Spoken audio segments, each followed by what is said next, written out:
At the break of dawn, in the middle of the Arizona desert, a crowd of strangers meet for one purpose. You guys coming out here to help me out, I really appreciate that from the bottom of my heart. To help another stranger, a father desperately searching for his 24-year-old son, Daniel Robinson. Since he was a child, he liked to challenge everything. He was born with a challenge. And I wanted to introduce him to prosthetics because he's born one hand. We quickly learned that that's something that Daniel don't want. He let nothing stop him. He decided to be a geologist once he got into freshman year in college. He excelled that, he graduated with honors. Daniel's first job is checking the viability of water wells in the Arizona desert. He loved this area, of course, because of the rock formation. You're a geologist, this is the best place to be. But the terrain became a hellscape for his dad when Daniel went missing back in June from his job site. And what number search is this? This is search number 14.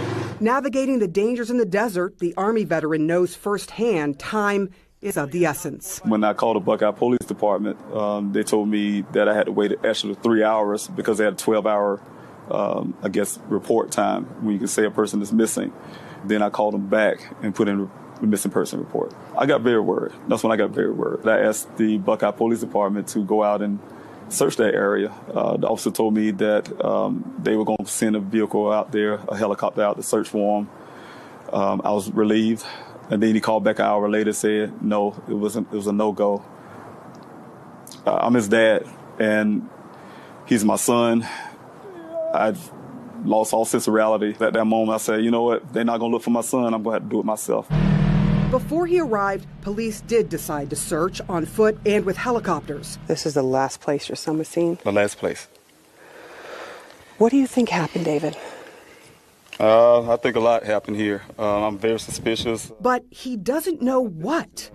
A month in, there's a break in the case, and police call Robinson. I got afraid, actually, that it's going to be some bad news. He said, no, we just found his vehicle. Some ranchers found it, and then at that point, we conducted our investigation and additional searches. What was the condition of the car? If it had rolled over, it sounds like it was pretty bad. Yeah, the car was on its side. The sunroof was kicked out at that point, so he might have exited through the sunroof. His wrecked car in a ravine, both airbags deployed, Daniel's cell phone, clothes he was wearing that day, and a case of water all found at the crash site. But not Daniel. People don't just disappear into thin air. True. Does that sort of feel like what's happened here? Yes. Yeah, it's very, very challenging case. No matter how much the family asks for this to be a criminal investigation, can you make that happen? We can't make up evidence. Absolutely suspicious circumstances related to the case. Frustrated and heartbroken, Robinson hired a private investigator.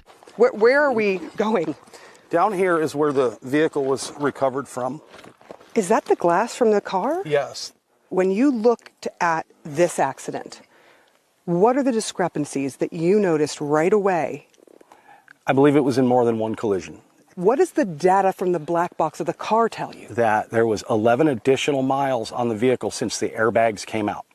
What does that tell you? That tells me it was crashed somewhere else. Does that sound suspicious? What explains that? Well, we had the national expert that came in and provided us his findings, and then they ended up speaking to an expert at Jeep, and the expert says, yes, sometimes that happens, and it's not unusual. But the data also shows someone tried to start the car 46 times after the crash. That's something we can't explain. It begs the question, again, the family is saying it's criminal. It's got to be he's in danger. Do something. Right. No, I agree. But we need information. We need evidence. He's got a lot of theories. His words, I think, were, I don't think they cared. What do you say to that? Couldn't be furthest from the truth. Losing hope, Robinson began pleading for media coverage. It literally took 3 months. While Robinson searched for his son, the country became riveted by media coverage of another missing persons case, the case of Gabby Petito. In my situation, people think I love our children less or something, or they're less important. In 2020, more than 543,000 missing persons records were filed. More than 480,000 were cleared.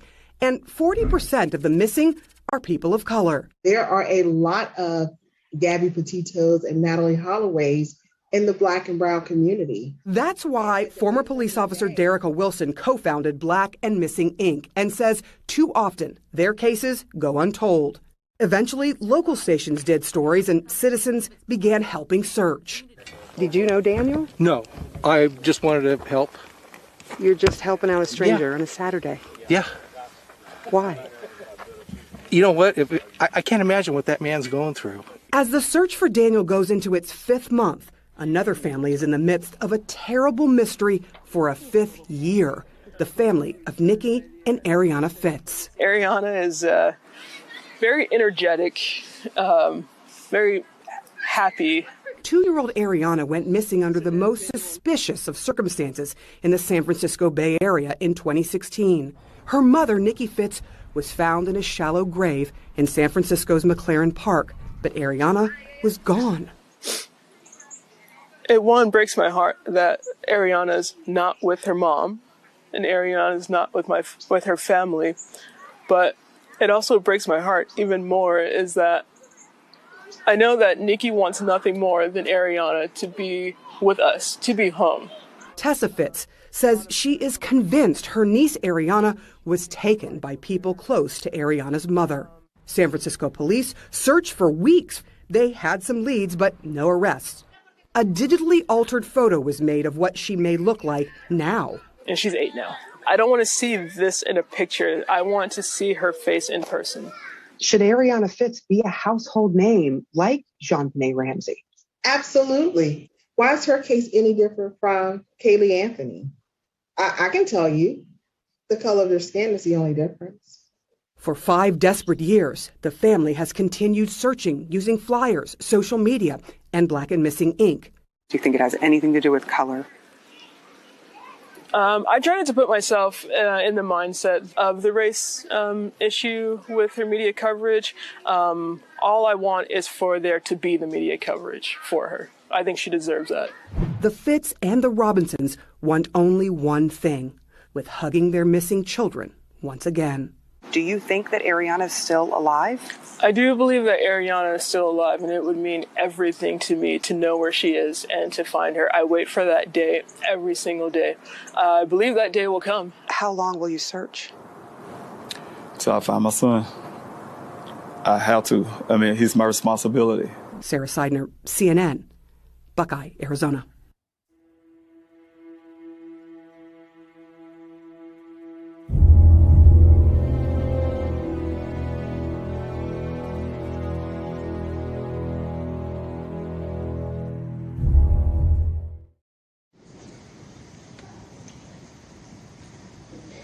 My name is Daniel Robinson. I attend AC Flora, and I'm planning to major in geology at College of Charleston.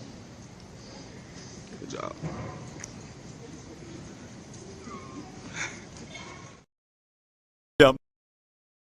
Yeah, I'm David Robinson, the father of geologist Daniel Cornelius Robinson. We're out here to do a candlelight visual on behalf of my son, and also to bring light into other families who are going through similar situations. So thank you. I'm thanking everybody who's out here to support. We need to stand in solidarity to bring attention to this case and to make a statement. Oh, I'll be your shelter, I'll be your armor. I hear you whisper underneath your breath. I hear your SOS, your SOS.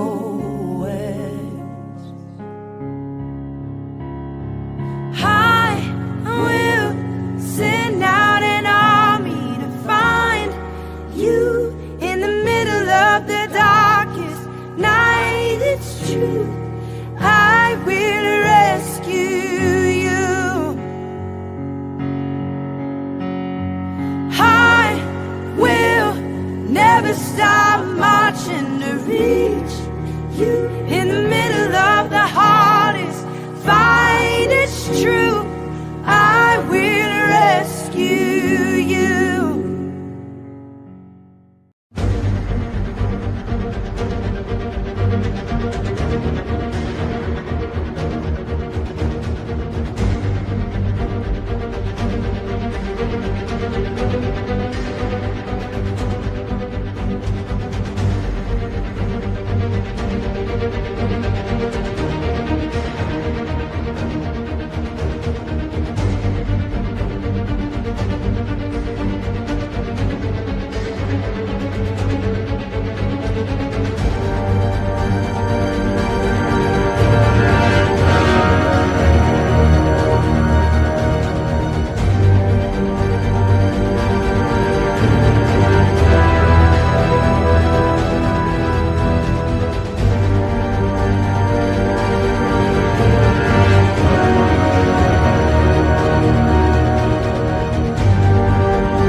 When the lights and camera turn off, I will be here.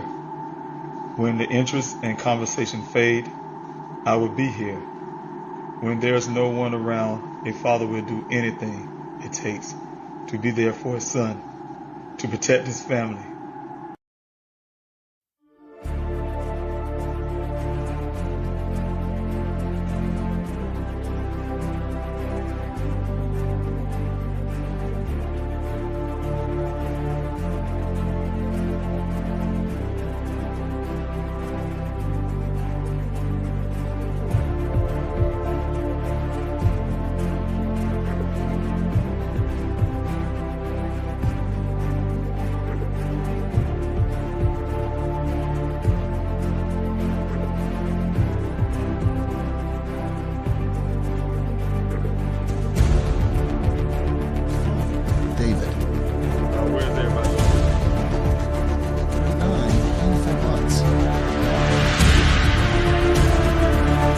Without these special people behind me, I wouldn't have the search.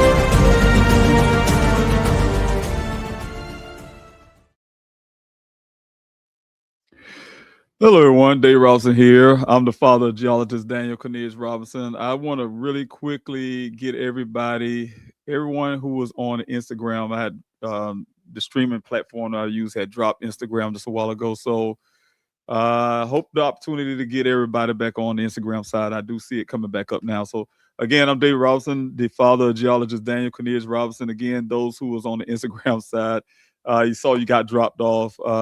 The streaming platform that I use alerted me that we had some difficulty streaming with the Instagram side. So I had to take you off and put you back up. So hopefully it stay there. I'm here tonight to do a Q&A. I talked about doing something totally different through those who are donated through the GoFundMe. I said I was going to come on to talk about some of the things in Daniel's case. I am changing my mind. I'm going to try to make this a short Q&A to answer some questions about Daniel's case, to talk about some things. And I can talk about some of the updates, what I'm currently doing in Daniel's case. But ultimately, I'm a little tired. I did a virtual town hall that goes along with my congressional run. So thank you so much, everybody who joining in tonight.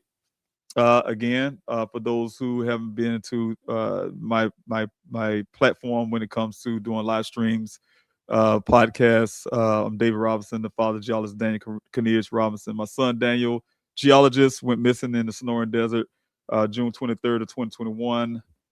He's a native here in Columbia, South Carolina. Went to the College of Charleston. Graduated with honors with a degree in geology. Took it out to Arizona and to pursue his career. He landed his first job in Phoenix, Arizona, with a company called Matrix New World, Matrix Southwest Groundwater. They hired him on as an engineering company, hired him on as a field geologist, also called a hydrogeologist. And Arizona is a desert state, of course, who relies heavily on groundwater as well as things like the Colorado River. And Daniel's job is very important. They go into various areas, well sites, to assess groundwaters, especially for communities when community developments are being created, to make sure that there are enough groundwater to sustain the community. These groundwaters have to produce 100 years of water, have to be able to charge itself up to 100 years. Scientists like my son's job is very important to be able to determine that. The settlements that's also in the earth, the rock settlement, things like that, to make sure the water's drinkable, all that kind of stuff matters. The volume of water, again, like I said, it comes out. So very, very crucial job. Daniel enjoyed his job as a geologist. He loved pretty rocks. He liked to go hiking, like doing some of those things that geologist does.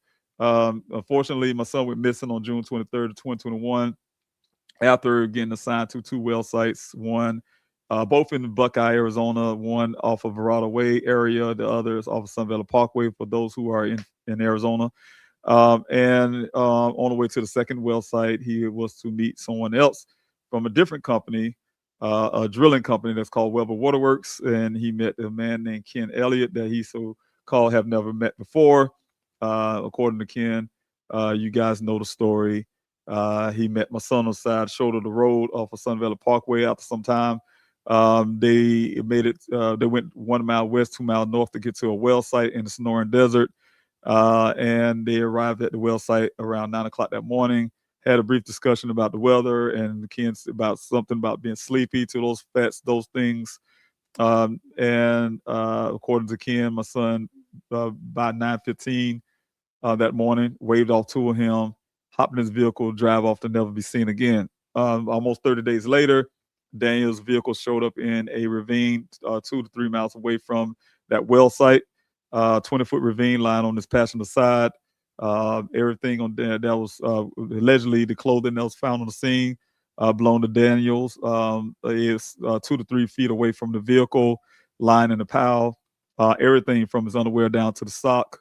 Well, one sock of the net sock was found near the well site, but was on the ground. Also, all the personal effects, things like his work computer, wallet was in the pants, cell phone in the vehicle, keys, things like that, untouched water. So to date, my son's still missing. I have launched a massive, when I say an investigation, it was the first investigation to help with law enforcement, to push law enforcement to do work that needed to be done in Daniel's case. As a father, a person who grew up here in Columbia, South Carolina, at a time where, we didn't have some of the law enforcement agencies that we have now. Familiar with the way that law enforcement speak, especially in the community that I come from. I grew up in the projects. I grew up in the area where it was, law enforcement wasn't so kind. So I have those experiences when I heard law enforcement tell me that Daniel is a grown man, could disappear if he want to, type language, and they didn't go search for him 2,000 miles away from my son.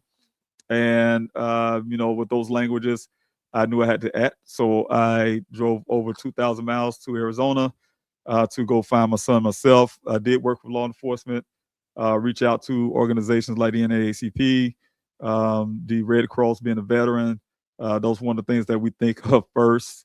My daughter, do our due diligence. We searched to every parking space you could think of in Phoenix, Arizona, Sky Harbor Airport, and some of the adjacent parking lots, private parking spaces, etc. Just did everything we can, give all the information to law enforcement to work with. We had a lot of demands and things that we like to have seen in Daniel's case up front. Simple things like cell phone pings to camera footages, ring doorbells, traffic lights, even the Uconnect in Daniel's vehicle. To our avail, law enforcement was unable to do any of those. So we're stuck in a situation where I have been stuck to make choices, to conduct my own investigation, start off, take my father hat off and put my investigative hat on. Spent many days out in the Sonoran Desert, standing at a gate with my binoculars. Only thing was keeping me away from my son at the time was the desert itself. So I planned and created my first grassroots search to go find my son. From that, it expanded to 50 weeks of desert searches on the weekend. Not including the weekdays, not including the city searches, and also the flyer distribution that happened every week. And the efforts that also brought closures for other families, found human remains, despite what law enforcement say, up to 7 human remains of people. One being a skull that we know belongs to a family down in Florida. And also solving the case for the Maricopa County Sheriff's Office. I was able to do that in my year of searches.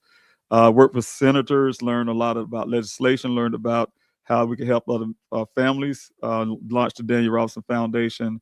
But in the course of all of that, in investigative point, when the vehicle showed up 30 days, almost nearly 30 days, I'd say 29 days after Daniel went missing, I was able to hire a private investigator, especially for you guys donating. I was able to hire a private investigator because of the theory that law enforcement had. Though there was evidence of foul play, though there was information from the family of our concern of things not in Daniel's character, and also the fact that we had death threats. I had a death threats on my life, as well as the fact we had a ransom that I had to fight over for over a month and a half, trying to try to prove life, if they had life, proof of life from these would-be people giving ransom. So to my avail in Daniel's case was never ever to this date until 2026 to get the FBI to even work Daniel's case. And also every information that we found in Daniel's case that you guys read out in the public, I want to make sure no one gets confused. It came from my private investigator. 0% of that came from law enforcement. So we want to make sure that we are continuing to do the work to find my son. Currently, before I go to the question part of everything, the Q&A, I would tell you that I have worked very hard to get a search, which was my last search on April the 12th of last year, 2025. In that same week, I was able to get some assurances from the Buckeye Police Department because they had a new detective on Daniel's case. His name is Detective Justin Adams. Gave me a lot of promises to do the forensics work that you guys know should have been done from day one. Everything from the scene was given to me the day after, the vehicle, the day after it was found on June the 19th. And then the remainder of things that was found on the scene, clothing and et cetera, cell phone, all those type things were given to me on the 22nd of July. And so they haven't been forensically tested. The vehicle itself, with my request in the meeting, was swabbed. The steering wheel was swabbed. The shifter and the door handle, which today in 2026 have not been compared to anything. No evidence has been looked for. No type of, leads can, of course, we all know that those type things can yield new leads.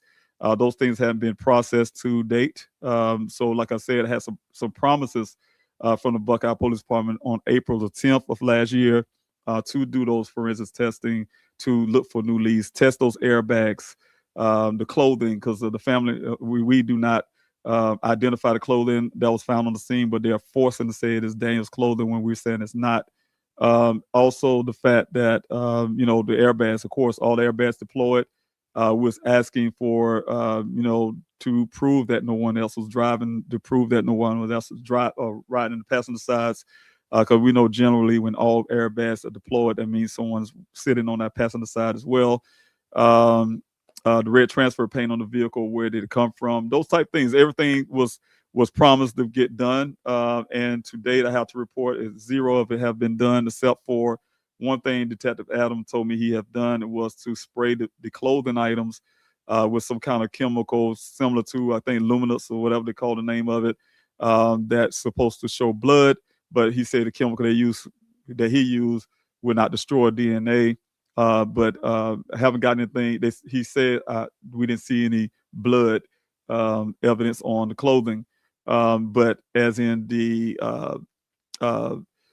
testing of the clothing that I've been asking for since day one, June the 20th of 2021, July 20th of 2021, those things haven't been done to date. So again, I'm still pushing. What I have currently is another FOIA request. You guys probably remember in 2021 or 2, I had put in a FOIA request before, and that FOIA request, not the Buckeye Police Department, but to the Phoenix Fire and Rescue, to prove if or not they actually did a search on the date that they said with the Phoenix Firebird. Because initially when I put the FOIA request in, they said they didn't see any record of that.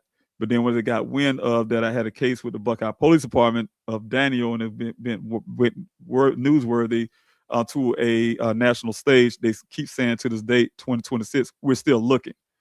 So again, I put in the request again with the Phoenix Firebird and also with the Buckeye Police Department, which they have only a few more days.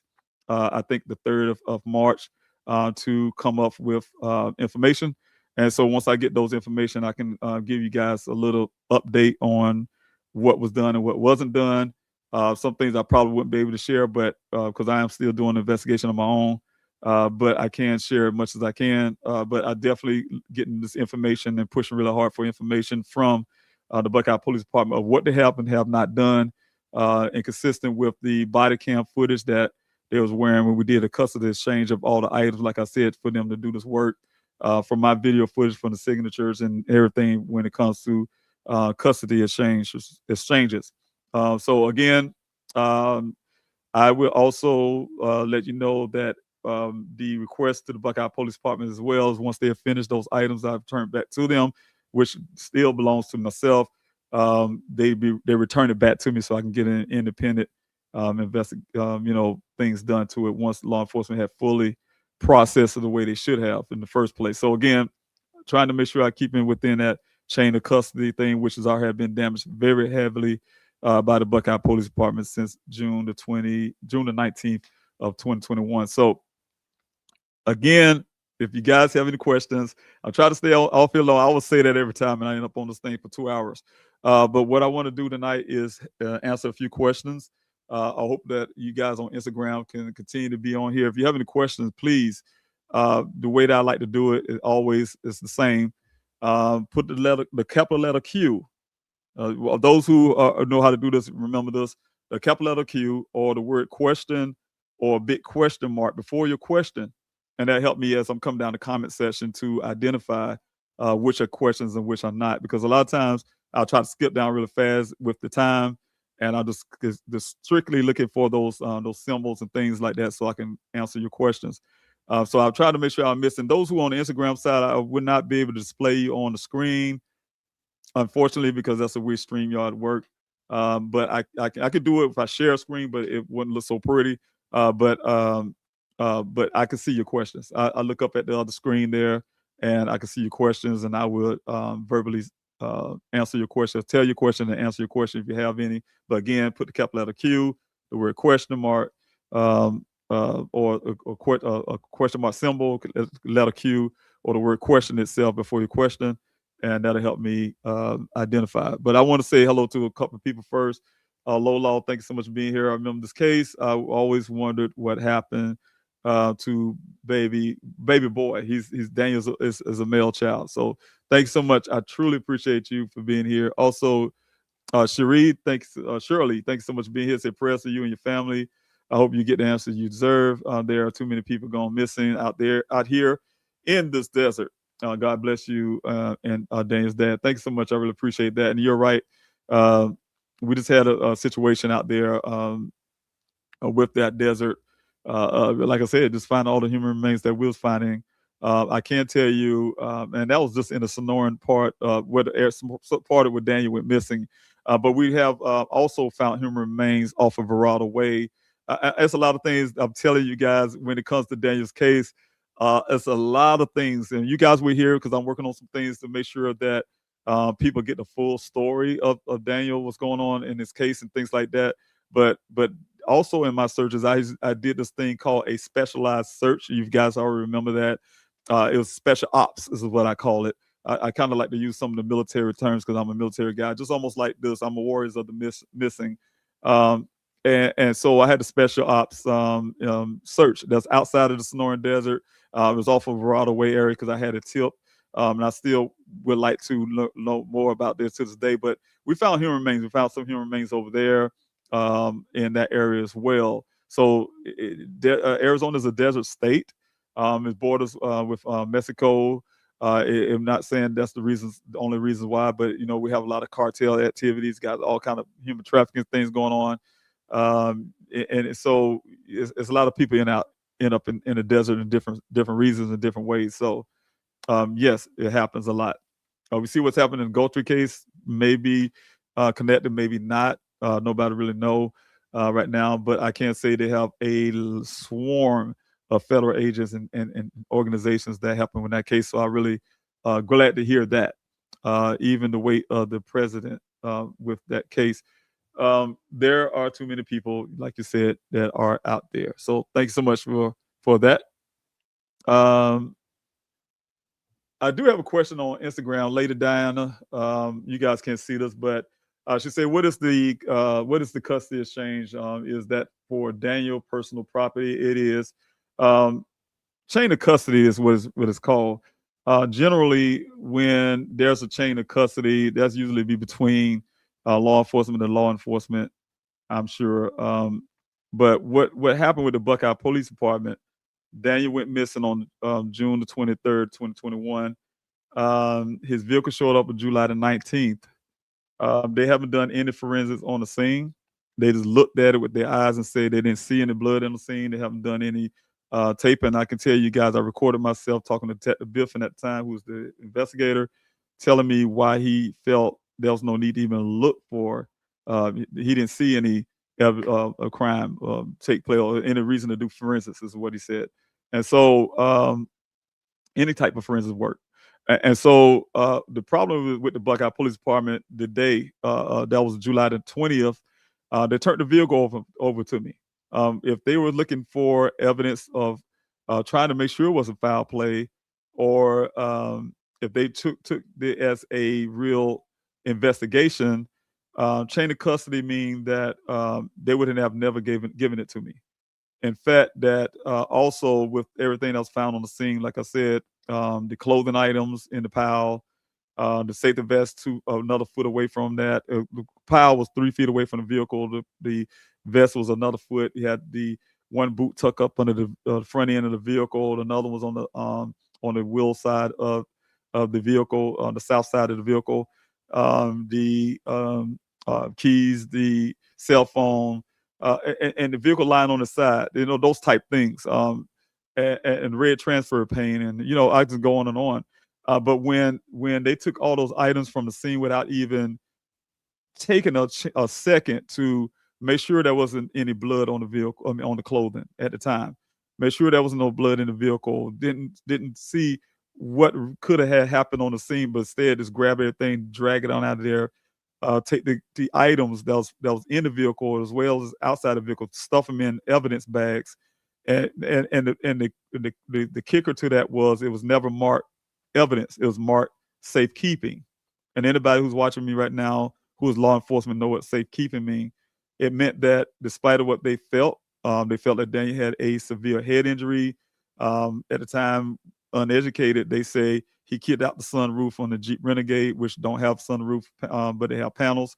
Glass. I meant to say he kicked out the glass out the sunroof to get out the vehicle. The head injury made him hot, disoriented, and then they say he was confused, basically, which at that point, if many investigators would say he's a vulnerable person at that point, said that to them that was normal. That made him shred his clothes. He felt like he's hot. He walked off somewhere high up in a tree, probably got eaten by wild animals, how they put it.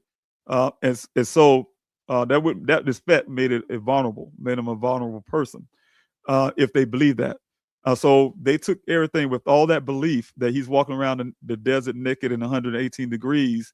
They took everything from the scene and stuffed it in a brown paper bag and said it's marked for safekeeping, which means that Daniel's gonna come back for his things. He's gonna come back for his things. Though the fact they also believe that the vehicle there for 30 days. So he's walking out in the desert for 30 days. He's gonna come back for his things. We're gonna give it to his family. Never marked for evidence. It was never marked evidence. It was marked safekeeping. So once I received those things in a meeting, after a meeting with the Buckeye Police Department, which Detective Biffin called me, and had an innate ACP guy, gentleman with me named Larnell Farmer. He's a friend of mine now, also like a family to me now.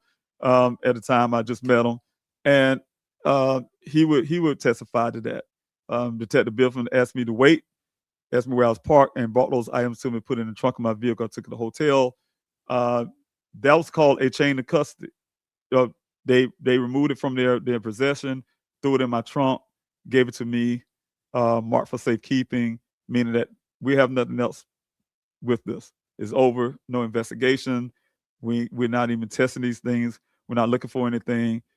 Daniel can come back. We give him back to the family for Daniel to come get his things when he come back. Those type things. So that's what that means when it's chain of custody exchange from their hand to my hand. And so we had to do it again.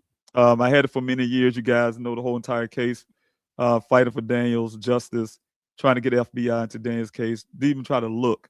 I had a gentleman talk to me the other day asking me to try with the FBI again because of the Galtrey case. He had to, like I said, he had to wait of the presidency, same situation, but it's different people and different time.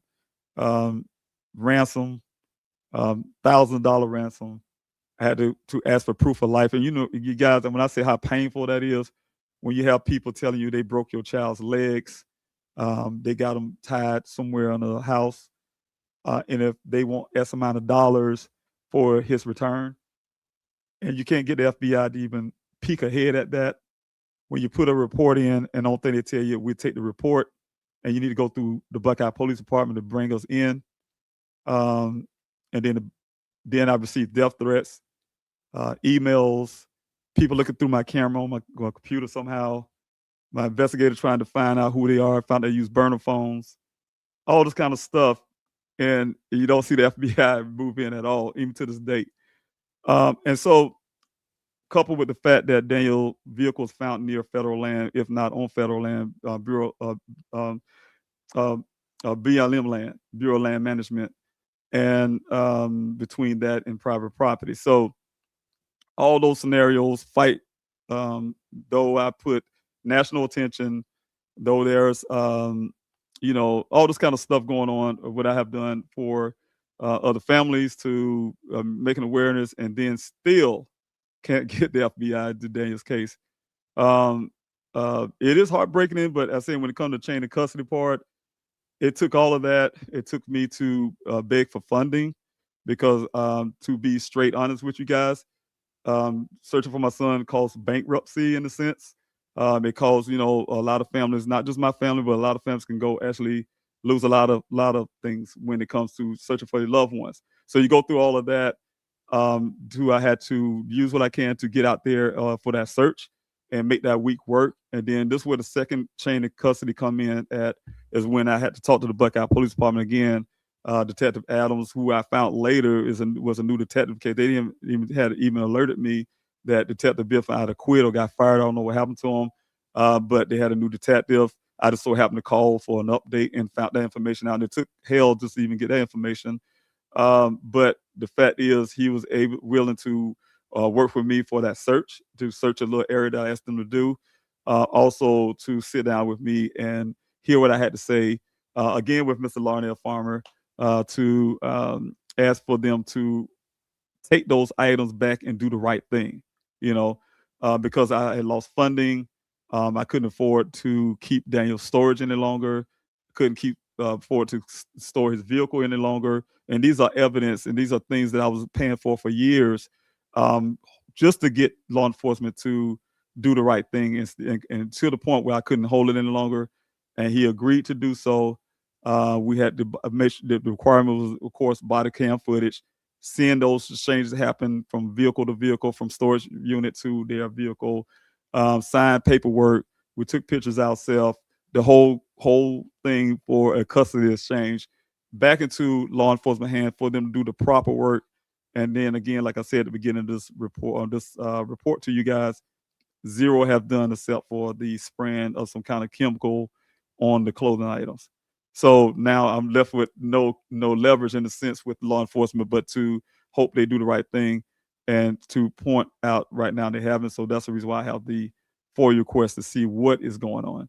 So I will update you guys on that. But that's what this custody exchange entails in a lot of areas. But again, to make you understand that as well, is that because of the way that law enforcement have done this. When I say law enforcement, I take that back, because I have a lot of law enforcement agencies and people I know, family, who are law enforcement, not law enforcement, but the Buckeye Police Department, I would say, has failed at keeping evidence, keeping things in the proper way. So, like what I'm saying is that everything that I just named have been moved into my possession and moved into storage and et cetera, et cetera.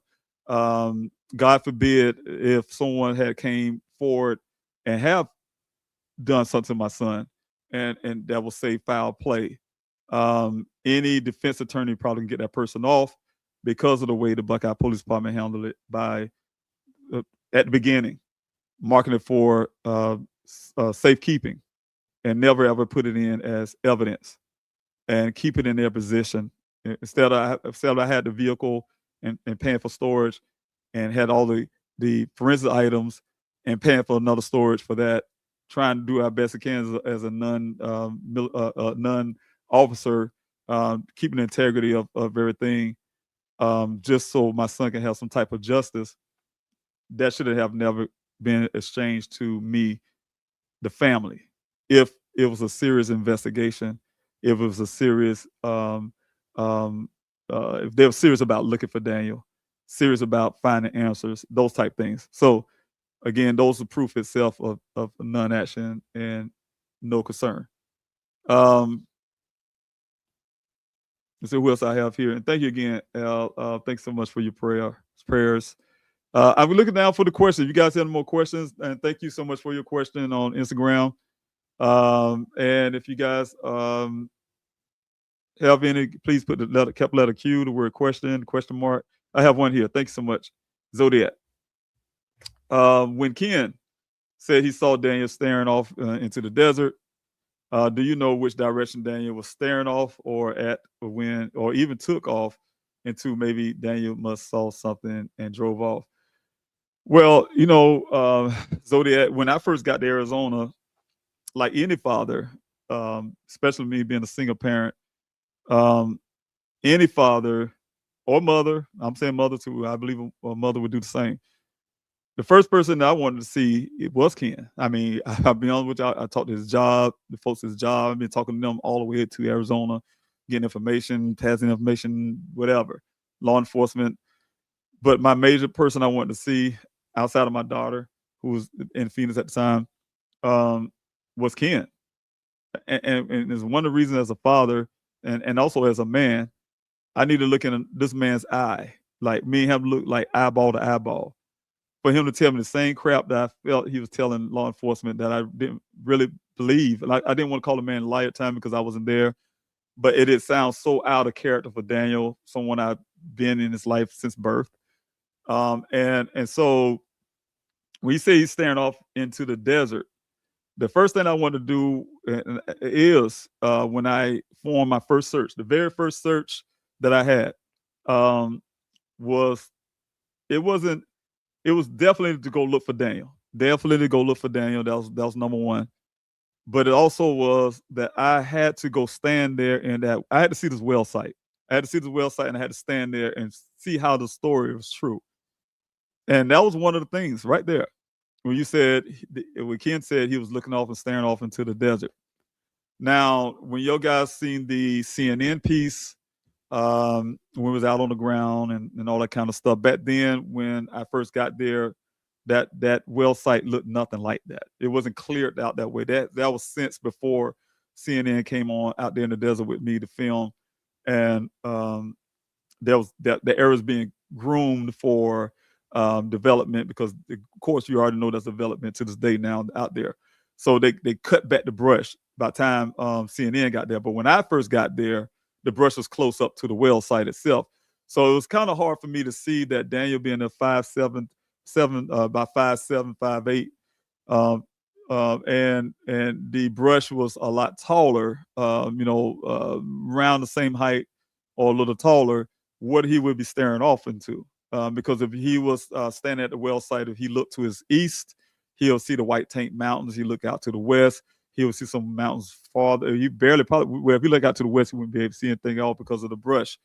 But the White Tank Mountains are a lot closer, so he would be able to see that if he looked to the east. Now, if you look down to the west, he would not be able to see anything as well as the north. So I don't know what he sent Ken if he at the well site. Also, even when they started pushing some of the brush back to get that well site ready for things to come. Only thing to look at would be the brush. There's also behind the brush is the wagon of wash, which is a dry bed during that time of the year. Also, and then you go further west, that would be the Hansiyampa River, which is also a dry bed that time of the year because it was just going get ready to go into the wet season where water probably will start flowing a little bit here and there. And so the question would be, I don't understand the stare off. And also the fact that the need for him to say that he was looking to his eyes to see, I guess he was on something or something. I know Daniel, no grown man gonna be sitting there looking in his eyes like this for many reasons. So it's some things that he was saying that, yeah, this didn't sound right to me. And that's what made me question. I went to go see things myself, but also the fact I had to go stand in the exact spot my son was standing in because I wanted to see for myself what he could have been looking at, what he could have been feeling at the time. Maybe I can feel something, as a father. But yes, that was it. But yeah, but staying off, Zodiac, staying off, yes, those are questionables. All right, let's see if anybody have any more questions. I'll make sure I miss none. There's none on Instagram. And let's see. Emily, I don't know if there's a question, but I'm going to put you up for a minute here till I find some more questions. Emily, thanks for being here. It's hard to get it for you, files for some reason. I'm waiting on files for Albuquerque, New Mexico, in a missing person case that is almost 20 years old. There's a law. It's a law, but it's kind of loosely about a time limit that they should have those things out, right? Especially in Arizona. I was looking, I know some states have I think 30 days or something to the fact, but it depends on what you're asking for and to give them some leeway to have things redacted like names and things like that. But ultimately, it should not be a long length of time. It had to be reasonable is the way it was written, the policy and the law was written. It had to be a reasonable amount of time. So they can't just say, hey, I've been redacting some names off for 20 years or something, or for 30 days, I'm still redacting something. Now, if it's the Epstein files or something like that, who got millions of documents or something, I can see a length of time, but and they need a lot of work, but not the a missing person case. I couldn't see that being more than 30 days of redacting something. So again, yeah, that's very hard to deal with when it comes to these FOIA, because like I said, I've been waiting on the FOIA request that I put in for the Phoenix Firebird, because I know they're lying. They never did search for Daniel. They just lied to my family. And the reason why I say that, because though I don't believe nothing Ken said when it comes to my son just waving off to him like that, but he also said that he was there every day. When I talked to him, when I looked him eye to eye, he was there every day since Daniel went missing. And I said, oh, great. You was here when law enforcement came to the well site and they was flying over this helicopter. And he said out of his own mouth, no, I didn't see no law enforcement. Law enforcement didn't come here to the well site. They ain't come here. I ain't see no helicopter. I ain't hear no helicopter. I didn't hear a helicopter. And so at that time, that's what made me question in the first place if it ever happened. And that's what made me put the FOIA question the first time. So, like I said, when I put it in, Phoenix, fire and rescue said they didn't see any record of that. Then I'm sure because, like I said, at the time, I was just hitting national attention for Daniel's case. And when they got wind of that, I said, oh, really? Well, y'all said I need that in writing so that there was no, we're still looking for it. And they've been looking for it, like I said, here it is 2026, and they're still looking for it. It never happened. Question. Anybody? Thanks so much for your question, your comment. I think I already had you, Zodiac, right here, staring off. Oh, PM Channel. I haven't seen you in a bit, but thank you so much. You have always been there. You put a smile on my face. Thank you for being here. I truly appreciate you. Thank you so much. I have one from Emily. Question from Emily. Thank you, Emily. I'm new to your son's case. Can you tell us what your private investigator has done? I will start there. My private investigator. Do I still have him? I'll answer that. I'll answer your first one first. My private investigator came on after the vehicle showed up. Like I said, the theory from the Buckeye Police Department was a couple things. They felt, like I said, Detective Biffin initially said he believed my son rested by a tree and got ate by some type of animal or something. That was in the same day or same area of time in that same day where he was taking me to see that vehicle for the first time at the police compound. Sitting behind there, they had a bunch of towed vehicles for whatever reason, but he pointed out to Dan's vehicle. To make a long story with that, his theory about that vehicle even made me more suspect to them. They, first of all, they don't care. They think I'm just like some type of Southern dummy or something because I'm from the South or something. Pretty much you can kick rocks because we're done. We have nothing to show here. And so what I'm saying is my investigator came because he also, when he was coming to show me that vehicle, stopped me and told me the story about a family who thought their I think mother was missing, and turned out she wanted to be a nun and some type of nun. And he said, well, not necessarily saying it, but maybe your son just wanted to be away from you and your family, join a monastery, become a monk.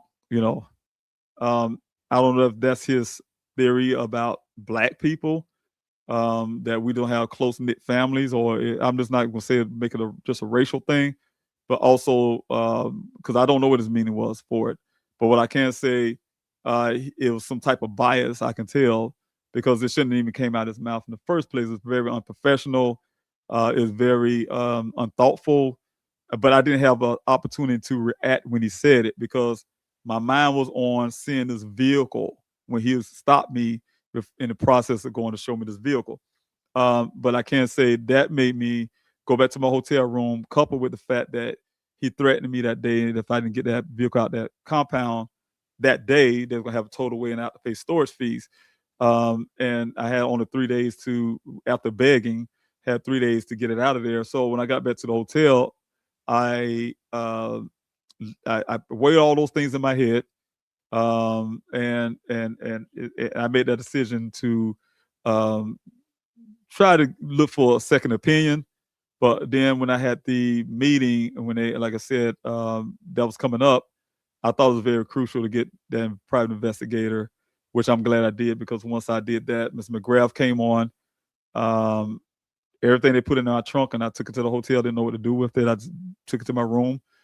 I was able to transfer those things over to him really quickly for him to do what investigators do. So, but yeah, he got into the case. He was able to find more information. He's an accident reconstructionist.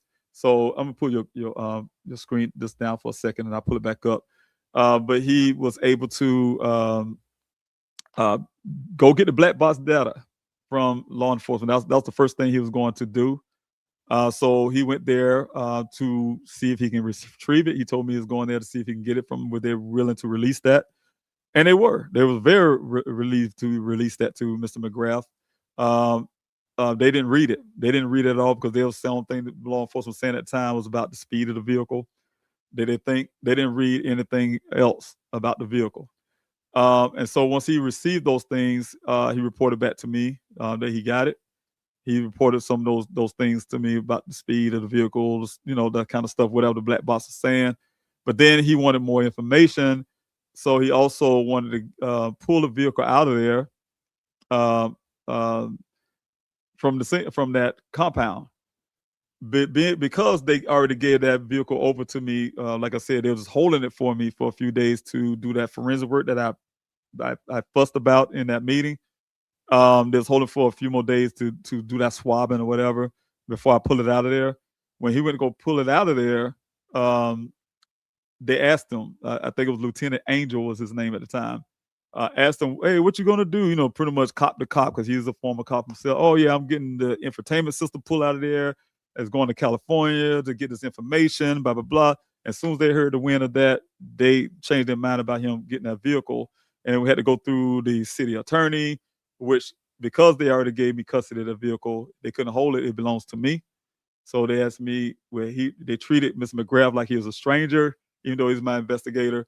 I had to drive to Buckeye 40 miles from Phoenix to just sign a paper saying he can pull it out of there.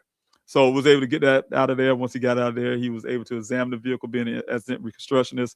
Because one of the biggest things why he took Dane's case in the first place was that from the pictures he saw something only, he felt like he saw, but he needed to examine it, the vehicle, that he felt something wasn't right. So when he did examine the vehicle, he noticed from the vehicle in the scene, the damage on the vehicle didn't match the terrain. There was 2 impressions on the windshield. Something tried to beat the vehicle, the windshield in, and the desert definitely wouldn't do that. There was red transfer paint he found on the vehicle. Also the 11 additional miles from the black box data and the dash. It's so much information. So he found everything that you guys probably can hear if you Google it and you see me on this live streams and stuff. It is so much with the time where he felt the first crash happen and those type things. And also the fact that when he started coming out to the searches with me on my weekly searches, he was able to, him and his team, find evidence like the sock that was near the well site that matches the sock that was found in the evidence in the evidence bag marked for safekeeping that law enforcement didn't even question about. So those in 2 different locations, and it's almost like how the Galtry case is when they found a glove away from the scene. It's the same thing. And also we had the it is so much that Mr. McGrath. Also I'm trying to think of some more that I probably missed, and I hope I didn't miss anything. But he found a lot of everything we found when it comes to that vehicle is all the information that Mr. McGrath was able to gather with that vehicle. The 4 to 6 initial cycles as well. Someone tried to crank the vehicle up 4 to 6 times after the airbags deploy. And law enforcement wants you to believe that somehow someone, and why, I wouldn't know, and even how physically, was sitting on the passenger side while sitting in the driver's seat while it's lying on the passenger side in the desert, trying to crank it up 4 to 6 times, hovering itself in the air, I guess, with their foot on the brake pedal, trying to crank it up 4 to 6 times. And they want you to believe that. So take it or leave it type style. And so what I'm saying is that he found a lot, he did a lot. But you asked, the next question was, is Mr. McGrath still part of the team or anything? No, he's not. He stopped working for me. I think that was in the end of 2021, or it could have been the early part of 2022. I think it was the first. But he did his job at the time. So I'm really grateful for the work that he had done at that moment in the case. But no, he's no longer working on the team or on Dane's case. I see it, Diane. I'm getting to your question. I see that on the Instagram side. I'll get to that in a minute. Did the detective on his case? Say why they won't ask for resources in his case? And you say, who's asking for resources? If they're asking for resources, I had to pay for my private investigator. I had to pay for his equipment for the deserts, him and his team. I even had to I had to pay for backhoes when he had to go dig up in the desert for what we thought was grave sites, so somebody burying things. So so things like that. So anything he had resources wise, it came from me. And also came from people who donated. So it's both. I know from talking to many missing persons, ones that many of the detectives don't have experience working missing person cases. And many have a problem with asking for help when lack of experience. Oh, that was you going for. Okay, there is a difference between working a murder case versus a missing person case, and I agree with that. So many of these. So that Mr. McGrath was more focused on the vehicle parts of the investigation. Also, the fact of the other evidence that was found on that in that desert out there. So he worked pretty much that. I did have two other investigators. One was dealing with more of the human trafficking side of things, cartels side of things. And then I had an investigator that these are two that I don't talk about to the public, but these are the ones people say, hey, Ms. Roswell, you get a lot of the things I do. I have one, another detective out of Colorado who would give me directions, meaning that I needed help to do my part of the investigation as a father. He would give me some ideas and things I need to do to get answers and things like that. I want to get this question real quick, but I'm still answering your question real quick. I have one more thing to say about that case and Mr. McGrath. But before Dion, before your question disappeared, because Instagram kind of moved things up, how much was gathered from his phone records at least a week prior to him going missing? And I will answer that question. I'll remember that question. I answered that question. But go back to Mr. McGrath. Yes, he's been working the case. He did his part when it comes to asset reconstruction. That was the big major part of the case when the vehicle showed up. So he did all of that. I agree with you when he go a little further about, I think before he ended up quitting, he was doing the mentioning PCP and all kind of stuff. And that's pretty much wasn't in his lane. So I get what you're saying when it comes to those type things. At the same time, there was other investigative parts done, like I say, myself and all of that, and know how it worked. But we did seek outside agencies. We sought the FBI, like I said before. We sought the Tempe Police Department, which I was able to get them to do forensic work on electronics. And that was from me, not law enforcement. That was from my team and I, A-team. We had meetings with the Mayor Wood of Phoenix, Phoenix Mayor Wood, and also the Chief of Police Anderson and Glover, Chief Glover and Assistant Chief Anderson. So was able to do that, in that case as well, outside help. Also, I reached out to people like EquiSearch, Texas EquiSearch, and something with a vengeance and whatever they call themselves, to all those organizations like that people come on social media and say you need to check out. None of them came to help except for the Black and Missing Foundation. Was the only. They provided funding, they provided drones, they provided support, things like that. And that's it. Yeah, we reached out to so many people, but the only ones, like I said, that ever came was the Black and Missing Foundation for outside organizations. Not even I went to the field office of the FBI. That didn't work. Pretty much when the field office, I believe I was going to die in the field office. They were going to shoot me dead and say, oh, he tried to do some XYZ or something. The way they treated me at the FBI field office in Phoenix. So, and they didn't even let us in the building. They kept us in the shed. So, those type things. So, but anyway, that's pretty much it. To Dion, thanks so much for your question. How much was gathered from his phone records at least a week prior to him going missing? We have everything, a lot of things. Everything was normal. Like I said, the only thing that's relevant to the case in Daniel's phone, and I can't put a whole lot there, Dion, it's because I still have my part in the investigation I'm doing. So I'm being careful what I give, because not saying that you are that person, but it can be anyone trying to find out what I do know or don't know. So one thing I can say about it is that when the things that are relevant, when I say relevant, things that's already public knowledge relating. But yeah, I have a whole list, full phone record of Daniel before and after he went missing timeline. But to bring it into the scope of just what happened that you guys know publicly, when it comes to the young lady, for instance, I have that where I always have the argument still with law enforcement. They know it's true too as well. They falsify in their reports to say to put in hearsay. If this was a court, if it was a courtroom, court of law, the judge would call what Buckeye have in their police report hearsay, because what was done with that young lady who was able to put her text messages up in evidence.com, she did it herself, self put in.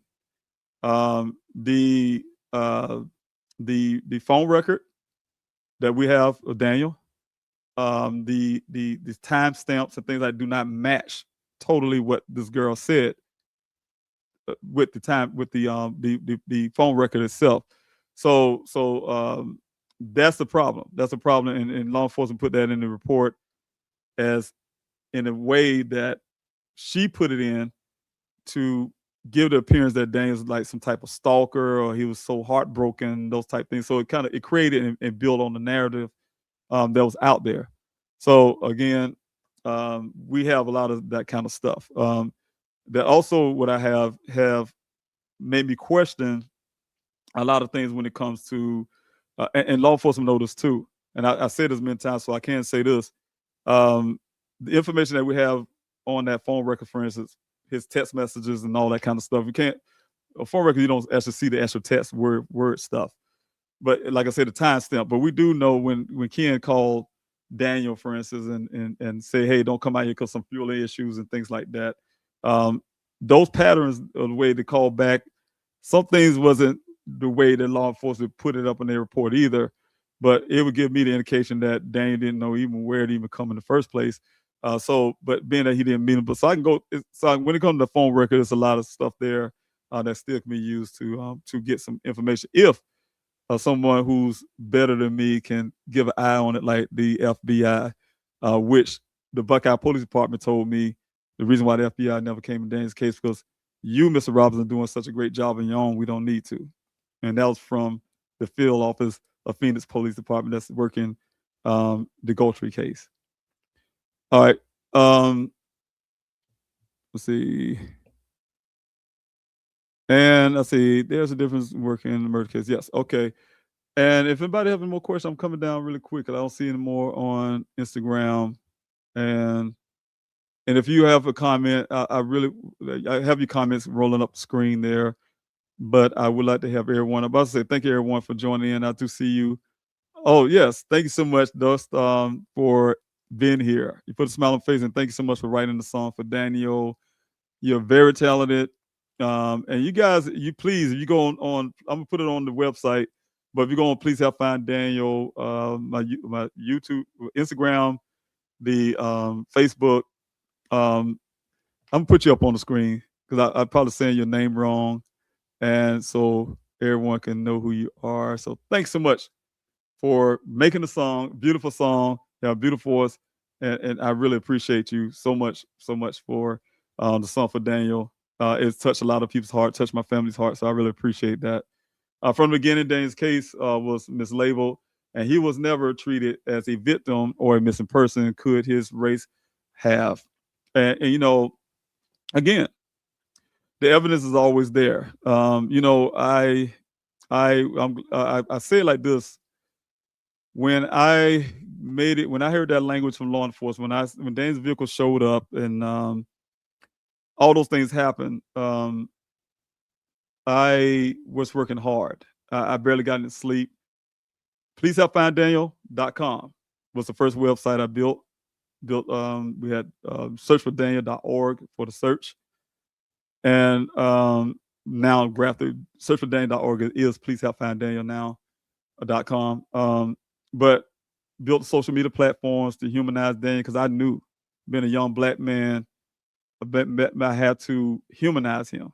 You know, humanize, show who he is. He's a brilliant scientist, a young man who got a loving family that loves him. He got siblings, you know, so on. Because I knew it was going to be a hard road. You know, it's not that I'm so small or so to a point, intelligent to a point where I felt that I know it all or something. But I had to go by live experience, my own experience in life, you know, as a person. So I know, for instance, not making it about me at all, but what I'm saying is growing up, the disadvantages that was there based on who I am. Very, very brilliant person as well. College courses in ninth grade. Um, I'm saying I'm an inventor. Have lost inventions to people who stole it, and it's making billions to this day. Um, what I'm saying is to make somebody value you as a person, it was very hard. So value what you do. So Daniel's a very brilliant scientist. When I say my son's a very, very brilliant science and smart guy, I'm not saying it because I'm his father. Of course, I would be biased, and a parent would be. Um, like his brother. His brother is into music and all this kind of stuff. And I told him, hey, man, but there's another story, but um, you'll be biased to music, for instance. I love his music. Somebody else might not. Say it might suck. Well, I'll tell him, So, of course, I'd be biased in a lot of ways. But no, Daniel is very brilliant, very smart young man, very carefree, loving everybody. You saw his brother came on CNN to tell you they wasn't raised that way to treat people based on color, skin, whatever. And so we just don't not that kind of people, right? So um, just to see that his case was treated a certain way. I mean, I expected it because of the way I grew up. When I heard that language, like I said, when I drove there, I suspected that. That's the reason why I handled it the way I did. I got there to do what I need to do because they already told me what they are, the Buckeye Police Department at the time. And so to mislabel as just a missing person cases with all the circumstances around it, yeah, it was bad, especially 30 days later when that vehicle showed up lying in the ravine, clothing item away from 3 feet away from the vehicle. Because I always say the same thing, Dust, is that that if you guys can imagine in your head, we always see what happened in the Guthrie case. We always see what happened in the Petito case. And I was mentioning Petito. They friends of mine, family of mine. They know I talk about it. Daniel went missing 3 months before Gabby did, right? And at the time, like I said, I worked very hard to get his name on. I mean, I couldn't get local channels to take Daniel's story until like almost 2 weeks after he went missing. So I worked hard for that. Worked hard to get him on a level where when Gabby did go missing, he was on a level enough where they made a big thing about it. And so that pulled Daniel's story up to that national side of things because they did that comparison, and it was called white woman syndrome at the time. And so that was, to me, it's like a slap in the face because when I hear, when I say slap in the face, when I hear media is what I'm talking, news media, they would always contribute Daniel's case to what happened with Gabby, right? And they always do that every time to say, if it's because of Gabby Tito's case that's what's it, but they don't see the work and what you have to do to fight them. When I say them, media, just to get Daniel's case to a level where they actually pay attention to it, right? So you actually have to fight for it. Like I had to go 3 times as hard just to get. And I'm telling you, my friend Joseph, Gabby's father, he and I was doing a Zoom one night, and also a friend of mine named Katrina, and we were all talking about our cases. And he said, all I had to do was make a phone call. And it sticks with me to this day. It keeps sticking with me to this day because, and I tell him that it sticks with me when he said that he was right. All he had to do was make a phone call. What I had to do was start my own searches. What I had to do is start my own investigation. What I had to do is lose sleepless nights and everything else, and lose money, all of that. Living in a hotel, going out, like I said, searching for my son myself. Thank God you guys doing that. I had to leave my home in South Carolina. I had to do all of that, and still don't have the FBI and all that. That's what I'm saying. So it's a difference. And then when I look at the Guthrie case, what's happening right now, it's hard for me to watch it not because I don't want the family to get what they deserve. Every family deserves that. What hard for me to watch is the same situations, same scenario, just different people and different action. That's the hurtful part. And then the part is the mislabeling, like you said, when that vehicle showed up, and and and and they look at it and said, no foul play here, and they still stand by it.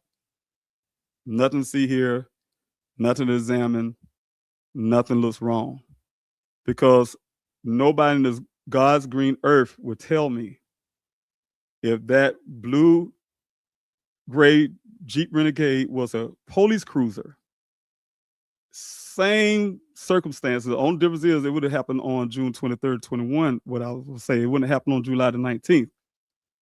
Lying on his side, police uniform lying 3 feet away from the vehicle. Everything that officers wearing, from his underwear down to his sock, one sock missing at that.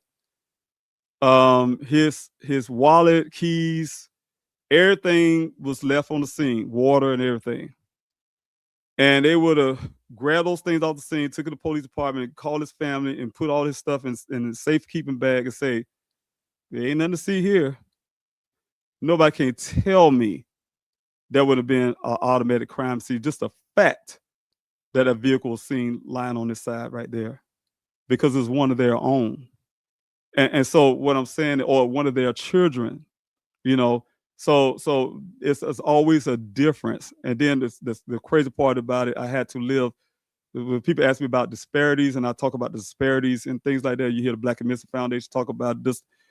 I'm living it in real time. I'm always living it in real time. Even with my fight that's currently still happening, with little to no money, I'm still pushing, running for office. Little more money, I'm still pushing, trying to help other families, doing things like lives and talking about the despair, talk about the statistics and doing it's a lot. It's a lot. It takes a lot. But what I'm saying is, to go back to the mislabeling of Daniel's case, you're right, is being mislabeled as a just missing person case because of who he is.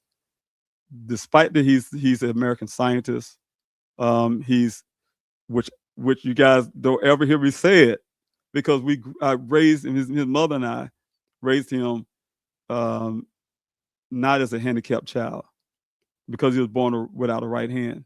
He been treated exactly like anybody else, and he carried himself like anybody else. But even with that, a person that don't know him, saw him without a right hand, would not even say, "Oh my gosh, he needs some help," or the fact that he have not even ever been in that desert before, in that area, Sonoran Desert. He somehow made a quote the wrong turn going out.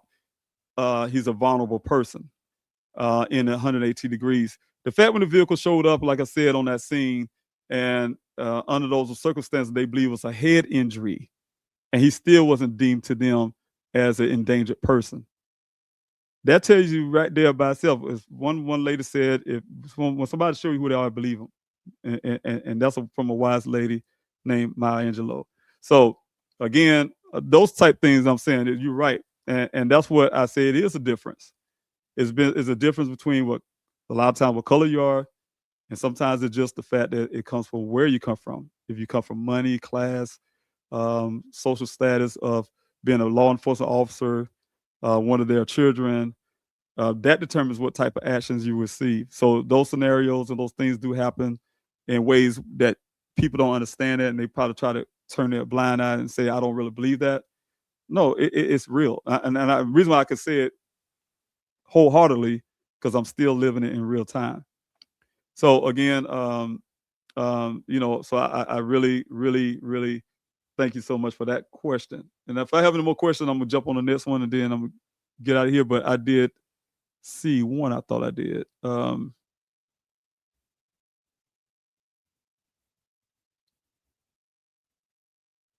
Okay, maybe not. Maybe not. Again, if you have any questions before I jump off, the capital letter Q, the word question, before your question, and I have one here on Instagram. Thank you again, Dion.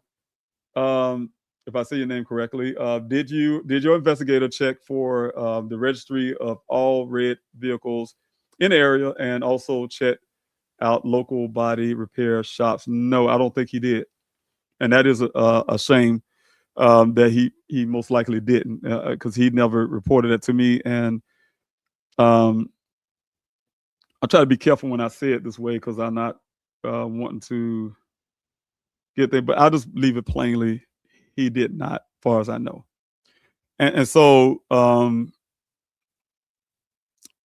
it begged the fact that when I had the April 10th meeting with Buckeye Police Department, Detective Adams, that was one of the things I was asking them to do, is find out where that red transfer paint come from. So that's one of the agreements that hadn't been done.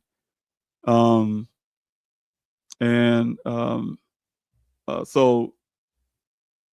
I have to say no. I think that none of that was ever done. And the FOIA request would help with that. Let's see what else. And and it's probably going to be weird, you guys. Buckeye Police watch my lives. They told me that themselves. They watch my lives. So a lot of movement they have done in the past, it was based on what I say here. And so when I say, oh, they haven't done XYZ, hopefully because I'm saying they haven't done XYZ here, they will actually do it because I said it. I'll make sure I ain't missing no more questions. But anyway, the registry and all that kind of stuff, no, I don't think so. We're looking at try to make sure that the towing company didn't have a regular, they didn't. So, but I can say the equipment, and I can't say the only thing, and I'm not saying Daniel's boss had anything to do with this. The only thing even close to red transfer paint that I was always imagined was, again, Ken's Elliott's company used a red crane. Ken also, without you guys hearing that in the report, and Buck, I know about this, but like I told, they're very selective about what they put in that report. If it don't match their narrative that Daniel's a very depressed young man, and it don't match that narrative that somehow he's like a little stalker type deal, and anything that sensationalizes his case, if it don't match that sensationalizing stuff, they don't put in their report because it don't match, and they don't match their 30-day rule either. And so also when it comes to that, Ken was saying that he marked rocks. He spray painted rocks with red paint. So some people say, what if that red transfer paint came from whatever he spray paint? He told me that himself. I wrote it down. You guys saw the pad in my hand, and also I had 2 witnesses there. My daughter was one. And so law enforcement know that, and they didn't follow up on that either because it don't, again, match what they want the case to look like. All right. Question here. Yeah, okay, I'll make sure I ain't missing on Instagram. Question here, Lisa. The police never requested Daniel's coworker's phone and haven't. And you're right. The only person they did any kind of interrogation on was me and my daughter in Daniel's case. Don't that sound weird? It sounds very weird, don't it? I have never, ever in my life, my daughter either, for that fact, been in an interrogation room and didn't have a reason why. Didn't have no reason to be in one. So when they put us in the interrogation room, I didn't know what it was at first until I started using my common sense from shows I used to watch on TV because the room was very small and had no windows and it had a camera in the corner. When I realized it, looking around the room, we had to take a little break. I was doing a cell phone thing, but for us today, I know from the Buckeye Police Department's so-called case on with Daniel, Ken Elliott was never pulled in. The gentleman who said he saw Daniel also, I'm not going to mention his name right now, but you guys know who I'm talking about, those who've been following the case. When I was trying to get information from him, Buckeye didn't even want to hear from him, right? When he was flashing his badge, talking about he was a federal law enforcement officer, lying to me. He was actually at the time falsifying his identities as a law enforcement officer. But then once Buckeye found out he was doing that, they didn't ask no questions about that, impersonating a law enforcement officer. But they didn't want to hear from the guy. And also, anything, like I said, that's them. But when it comes to Ken, last person that said they saw a person, they should scrutinize the story. They could have got his cell phone, like I said, see where he was located at a certain time, where his cell phone ping was pinging off to, all those kind of things, but they didn't. They took his word as gospel, as Shiro Nation, who used to come on here, would say, took it as gospel and kept going with it. His story. Whatever he said is gospel, we believe it, and that settles it without question. So they haven't done any of that.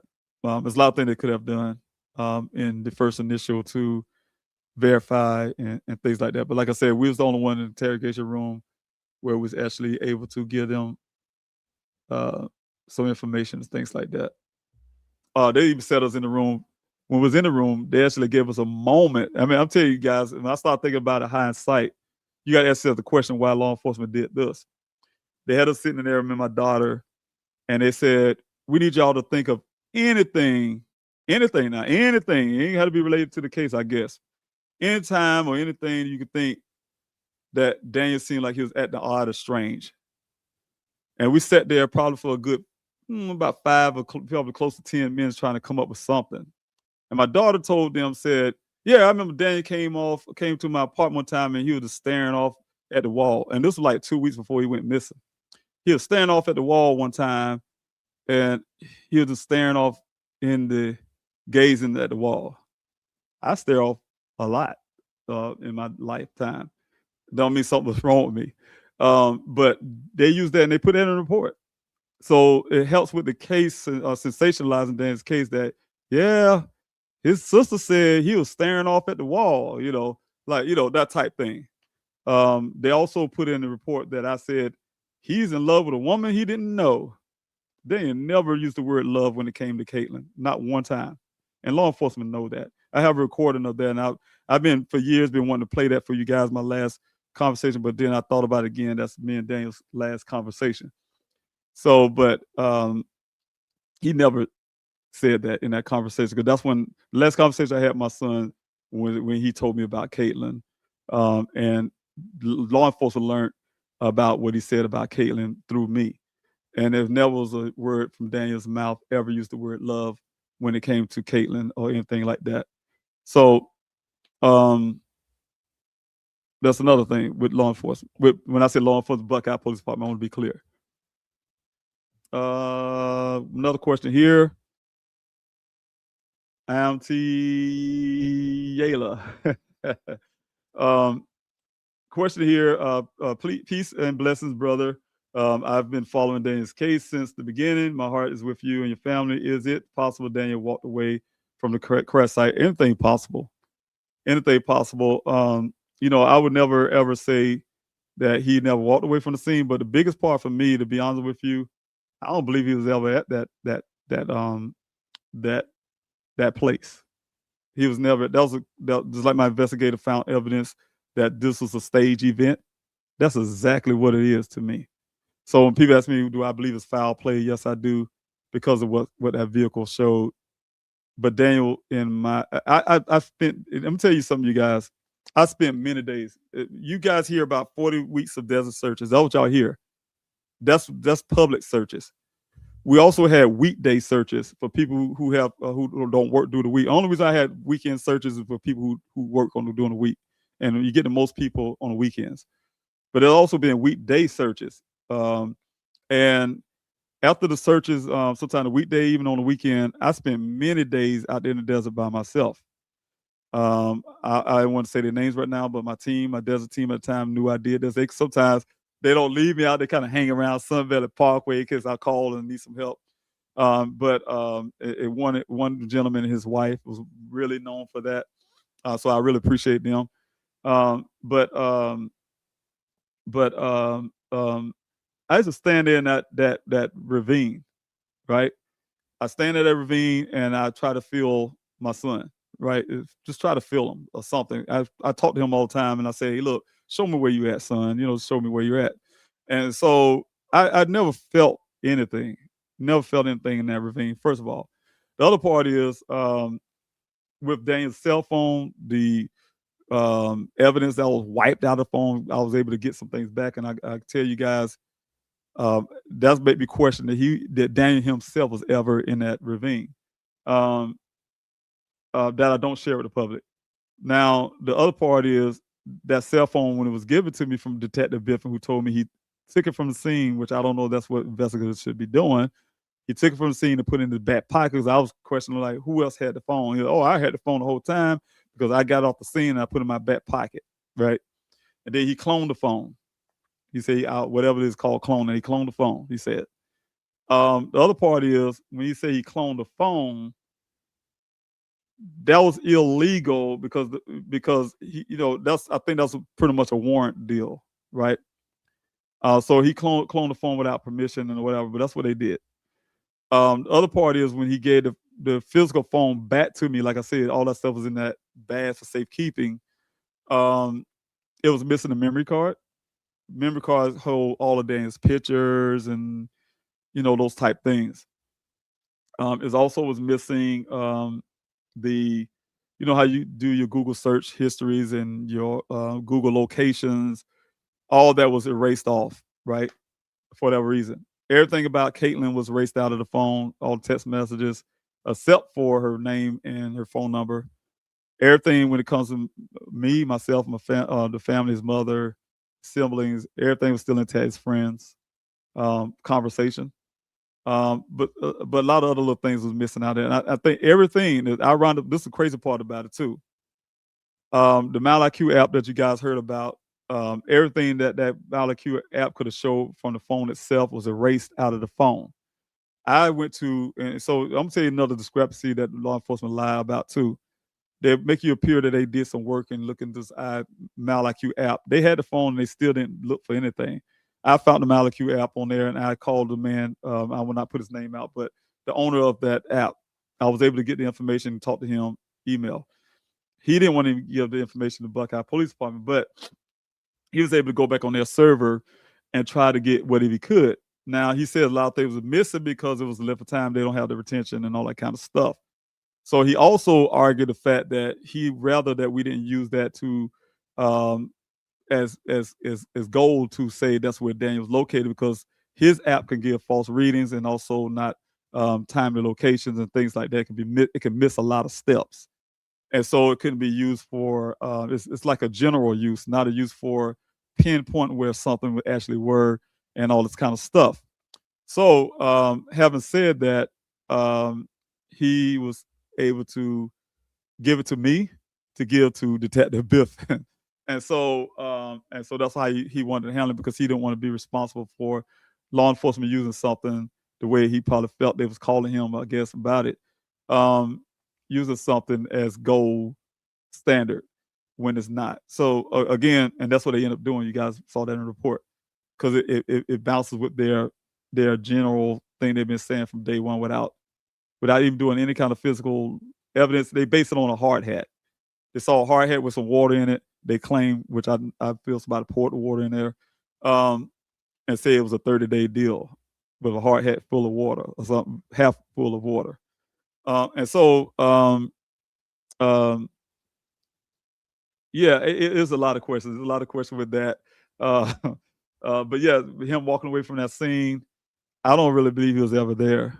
But we have to treat it that way based on Ken's story, based on the Buckeye Police Department. And I'm gonna tell you the other part is, and we even had a point where we felt it was a cover up, and also with the law enforcement Buckeye. And I'm gonna tell you the reasons why. It's a couple things happened. Again, the story you guys heard me say it before. That vehicle showed on July the 19th. I had a search coming that week, and I think July 19th was like on a Wednesday or something. But every week, this is how it goes. My team and I, we will talk on Wednesday. We have our meetings about the search that's coming in on the weekend.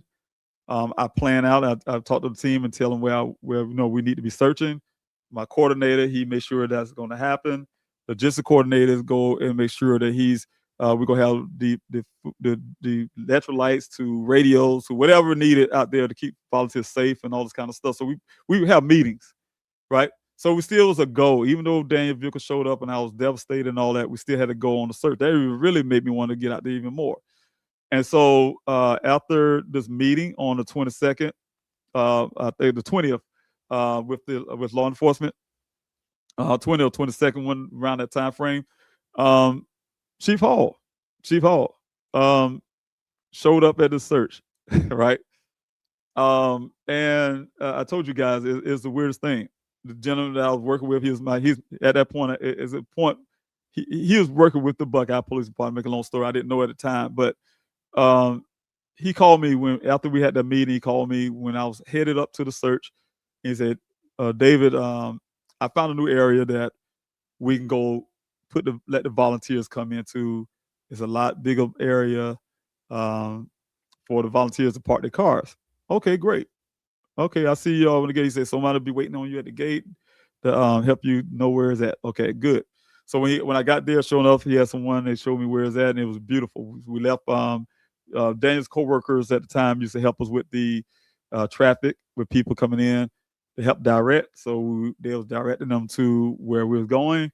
We made it to this area we would now call a quarry area, and like I said, uh, uh, the gentleman that was working my search coordinator, he was never late. He's, matter of fact, he lives in Buckeye, so he's always there before me. I was in Phoenix and had to drive 40 miles to get there to the 40 plus miles to get to Sun Valley Parkway just to go to the search every morning, every time I go up there.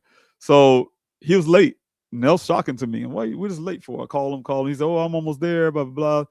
And when he showed up, this gentleman, he has a vehicle that looked like a police vehicle. People say he's a wannabe cop and all that stuff. And so there's another vehicle following right behind him, similar, almost the same. What's this all about? The second vehicle was Chief Hall, jumped out of the car. He almost ran over me and my daughter. Just met us now, days prior.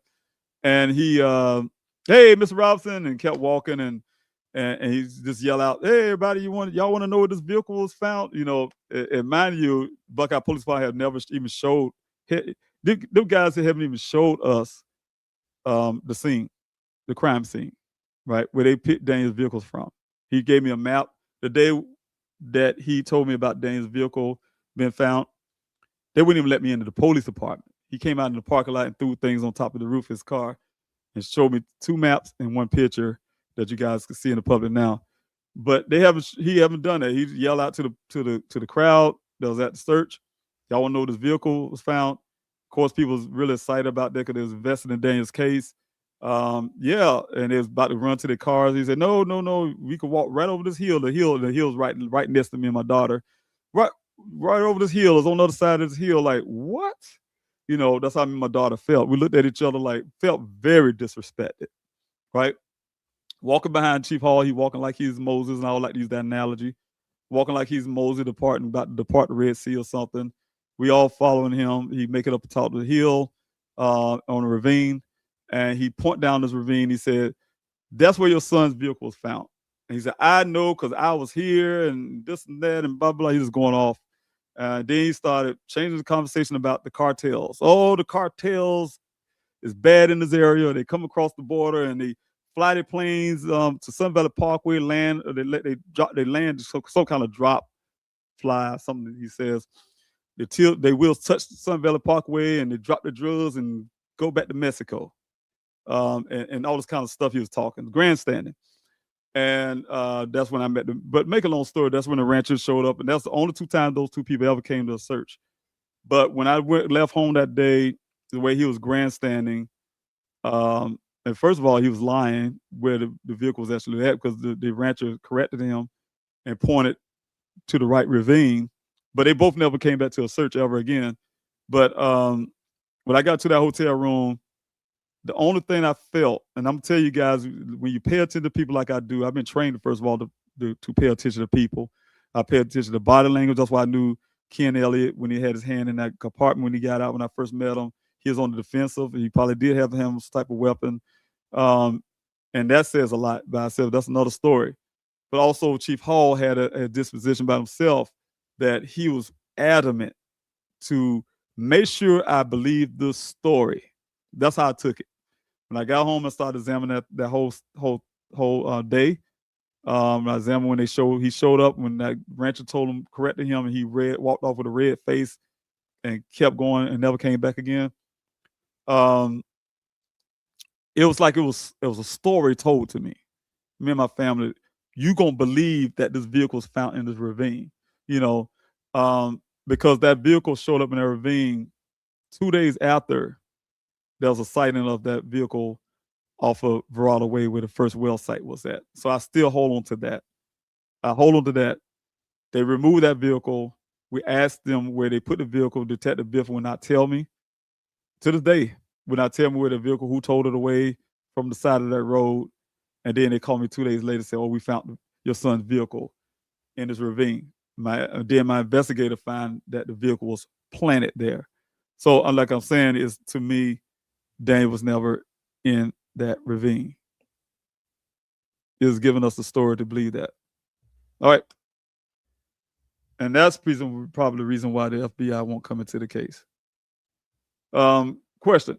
Do you strongly believe that Daniel was being targeted in the desert and got ambushed some way or somehow? And I know Arizona is an open carry state. Dan should have carried to protect himself. Well, we're not it may be an open carry state, but we're not an open carry people, family. And when I say that, I say my family, and not talking about myself. Being a military guy, I have a different idea when it comes to guns and things like that. So, what I can say is Daniel would not be thinking of he needed some. I say his job should have had better protection avenue for their workers. But being targeted, the only thing I can say with Daniel's case is some of the initial thoughts that was going on at the time that when Daniel went missing. You guys probably remember the George Floyd situation that was going across the country. And I was proud of Daniel, and I can be honest with you guys. Being a guy here in South Carolina, Daniel's in Arizona, Phoenix at the time. And he called me a little before he went missing, a couple weeks before he went missing. He was like, "Hey, Dad, I'm at this protest, the George Floyd protest, and I could hear the people yelling in the background, and at that moment, I was really saying, yeah, I'm here, standing up for what's right, and blah blah blah." And he had this interview, one of the local news interviewed him, and I was proud of him. I was proud of him to stand up for what he believed in. He's fighting against police injustice and that kind of stuff. And so, if you guys remember, in Phoenix, Arizona, the Justice Department was called into Phoenix to investigate the department, because the department, after the George Floyd protests, there was arresting protesters, calling them gang members, and things like that. And it was easy for them to have probably tried to call Daniel a geologist, come from a great home, nowhere near a gang member just because of who he is, right? And so they was going up and even into Buckeye, Arizona, knocking on people's doors, breaking the doors, and doing crazy stuff, harassing folks. So the Justice Department came in about that. Some people felt that maybe it was a retaliation because Daniel did do I think it was ABC Family and Friends, something to that. But he did an interview with one of those news outlets, and we thought maybe he got tied into that, and this is why the law enforcement was covering up somehow, right? Because it was probably one they owned that did something to Daniel. And so, but we never got around to proving any of that, but that's still some of those outstanding things when it comes to that. As it protected him in the desert, he wouldn't do it, but I did. You guys probably look at interview. You saw me even with CNN. You see me with a sidearm. You even see one on my leg. If you didn't see, if CNN wasn't there, for instance, the camera there, you also, people who was in the search also know I carried an AR-15 with me. And that was only because I had death threats. And I was surrounded by 200 people sometimes at a time. Not saying that volunteers was unsafe to me, but people that generally do things or criminals who have something to do with things often show up to the crime scene. Show up to things like, "Oh, I'm here to help," and because they really want to know what you know. So because I was having death threats at times, I was open carrying, and I was really appreciative that Arizona was an open carrier state at the time, because I didn't want to open carry, but my investigator felt that I should because of the death threats, right? And so he lent me his firearm for a while until I got mine back into Arizona to have my own. So, yes, Arizona could be one of those states, because what I was told when I was there, you're right, when you're in the desert, everybody know those volunteers out there with me, 90% of them are carrying, because it's like the Wild Wild West in a sense. Everybody, you got to assume everyone is carrying a weapon. So, and that was just one of those things. But no, Daniel would not have done that. Question.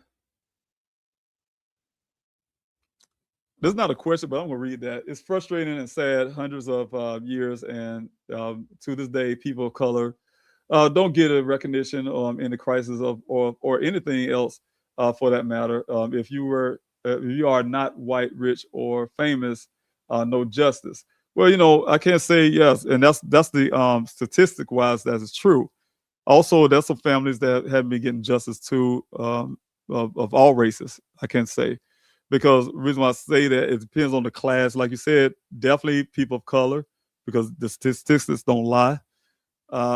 Also, there's some families also that I know that really were trying to get their stories out there too, and not getting the justice they need. So it's happening, but it's more prevalent, like you're saying, with people of color, right? Because we have not even to mention Daniel case. We're not even mentioning the indigenous population. If you guys know about what's happening on these plantations, it's not plantations, on the reservations, and you might as well call it one because that's land set aside. But if you see what's happening on these reservations to women and children, you'll be devastated. It happens really crazy. So children and women going missing, alarming rate, and nobody's really doing anything about it. So it's happening in all areas, but the statistics, you're right, definitely right, and I want to get your name right, JTM for you, 3344. You're definitely right. You have a less chance because of statistics if you're a person of color to get those type things than if you were not. But even with that, I'm saying you're less likely because even with that, you have some people like white Americans as well that's not getting it, but they have a better chance than a person of color to get that, because that statistics will show that to be factual. Let's see here. Kim Eden. Question here, wondering if the idea of a boyfriend of Caitlin could have sought revenge. And that's also been a case in my mind. I fussed with Daniel about that, you guys. If you guys heard my last conversation, I thought I had, you mentioned her name. Yeah, Daniel, the story from Caitlin's side wasn't the story that Daniel gave me. Like when I say not totally, you would think that she was like some girl that, he just spent the night over there and it was so innocent. No, they was together that night, right? And so when I say together, I mean together. My son described it. He didn't want to tell me this, but he described it. I'm his father, and we had our conversation like normal 2-hour thing. I had to split it off in half. I think the first half of the conversation we were just talking about, he was sitting at, I think, some local bar or something. He had a drink or something, and he was hanging out. And I was asking him, grilling about who you with, and you with somebody, make sure you make it home, say you don't need to be doing this, that, blah, blah, just parent mode. And we having a great conversation. Then my dog started barking because someone came to the gate, and I got on the phone with him. Then I called him back and cut. Because every time I talk to Daniel, it's going to be 2 hours. So he started beating around the bush. He started asking me about certain things. And he kind of brushly said something about some female. Then I just say, "Who is she, son?"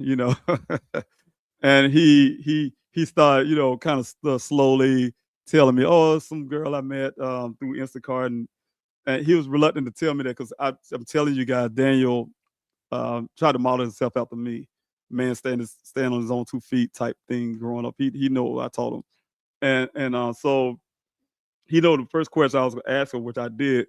Why, I was saying in colorful words, why you doing Instacart? What's that all about? And so he was telling me about the story about the young lady, telling me how he met her through the Instacart, some kind of wine order they had her and another young lady. He didn't say the other young lady's name, but it was 2 of them there that night. And that's what the other thing you guys got to remember. The Buckeye Police Department, for whatever reason, hiding the second person that was there that night. Didn't ask no questions from her standpoint. ask her what she saw. Didn't look at no. Just took the girl, say, "Oh, I saw him on the Ring camera," or whatever she said. No, looking at the camera evidence. Just take her word for it. Make a long story, all this stuff. But anyway, Daniel telling me about the young lady. I see you, Aunt Sabrina. I see you there. I love you too, Auntie. I'm gonna pull you up on the screen once I get to you. Yeah, he told me about the young lady, and you know, he said, "Yeah, Dad, I spent the night there, basically." Then I grilled him on, of course, as a father. I grilled him. I like, I was really upset. I was like, "So you telling me you went to two women houses you don't know? These women, you sitting there, and but he said he was with one of them, and that was Caitlin. You spent the night with her in that way."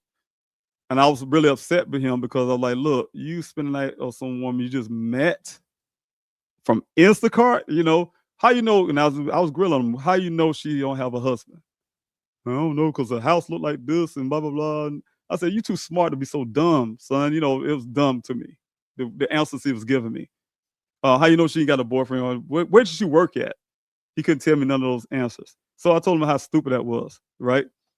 And so, long story short, he did mention about going back to get it. She told him to come back. He left a canopy. So he were to ask about the canopy. I could be honest with you guys. I didn't know what a canopy was when he was talking about. So I kind of Googled it real fast. What's canopy?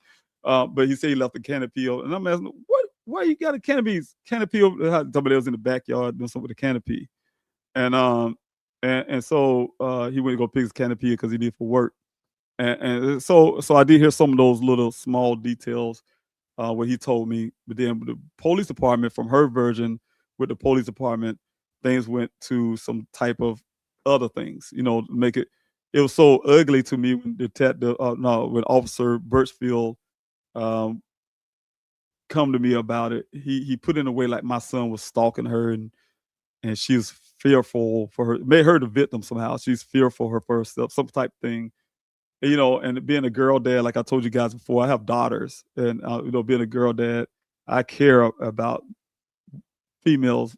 Anything, nobody, no male. My sons know that no male would do anything to a female, right? So, of course, even if my own son, I would feel a certain way about a young lady.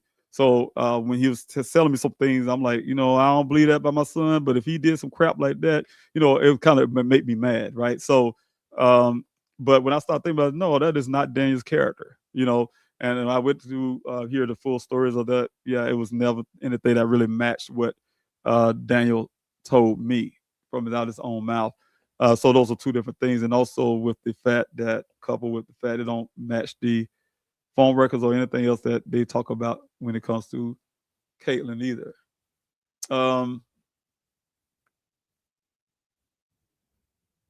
Let's see if any more questions. I'm going to sit yours here until I find the questions.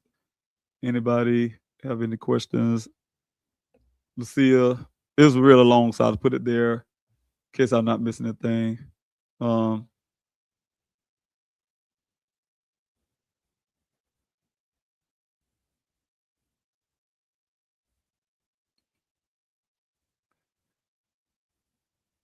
Yeah, thank you so much. Yeah, I agree with you on a lot of that and all of that. Lucia, thanks so much. I really appreciate you for even recognizing that. Thank you.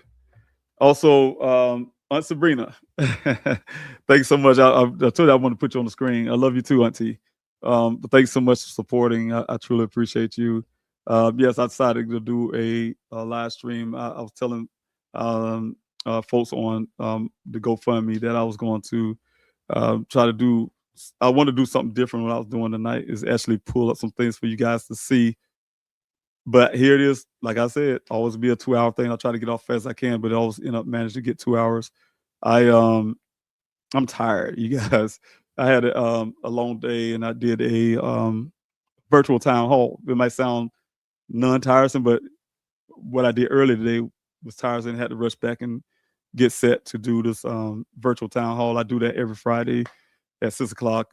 Then I try to do this at 8:30 my time. So it's two things late in the evening on Fridays. So this time I was wanting to do something really quick, but it's important for me to do these live streams because I really want you guys to stay engaged with Daniel's case, because like I told you guys about 3 years or 4 years ago, um, if you, and this is for any family, if you let your foot off the gas, it will always give law enforcement opportunity to call your person's case a cold case.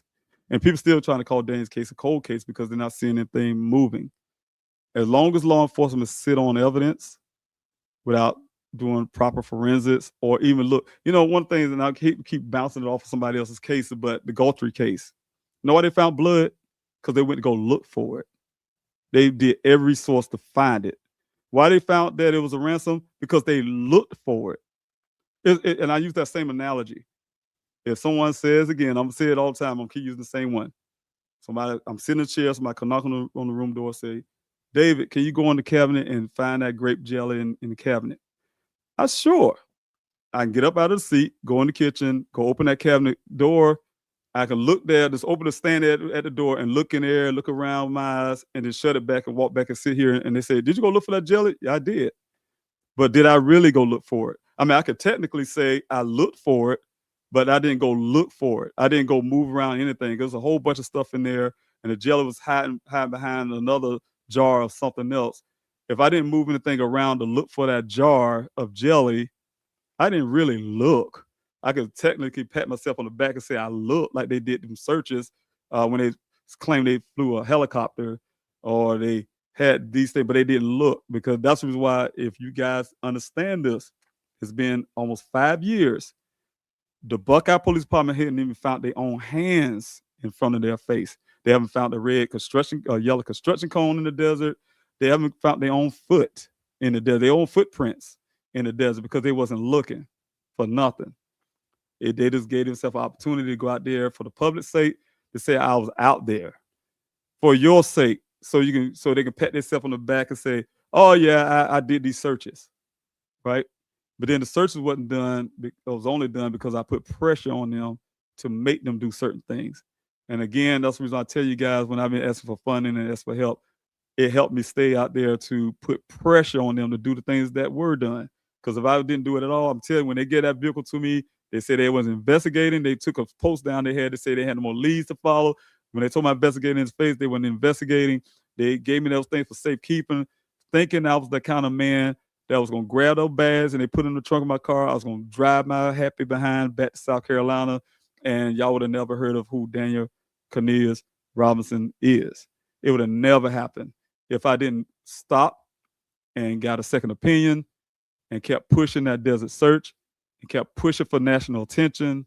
You guys would have never heard of Daniel Robinson ever. He would have been another statistic without a name. So that's happening every day, even to this day.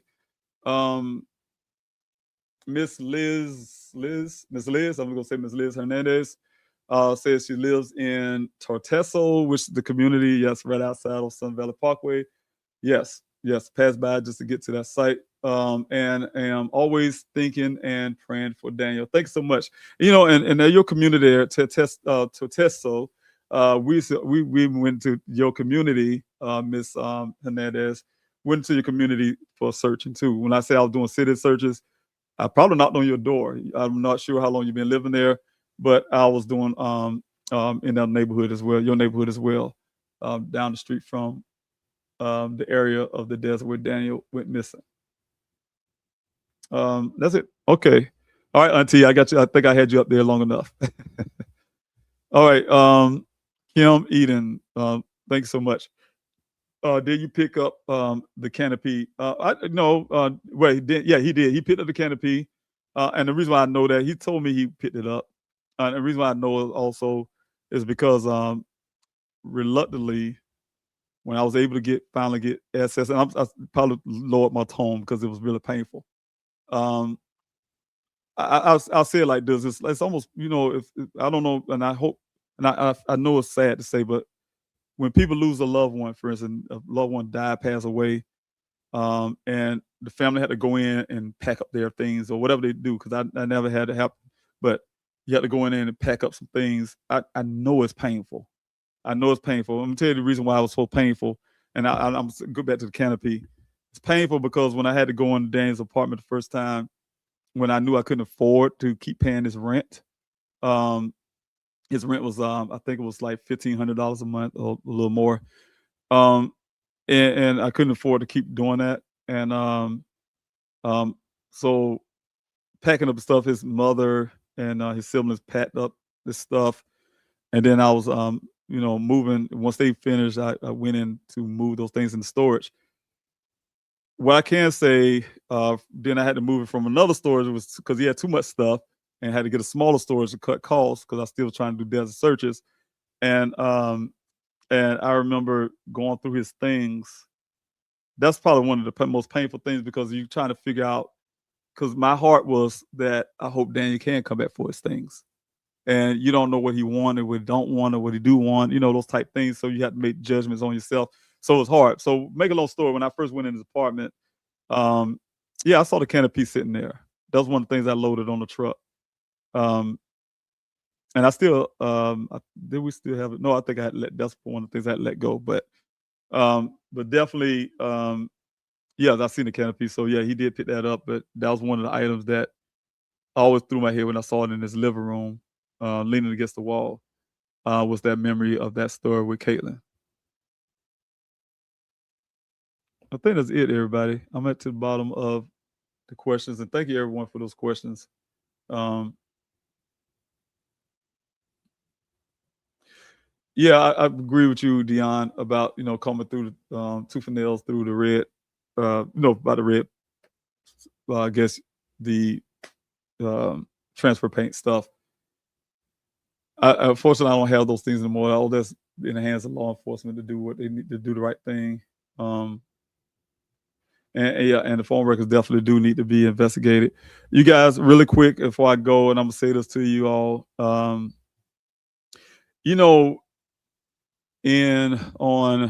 would say like this.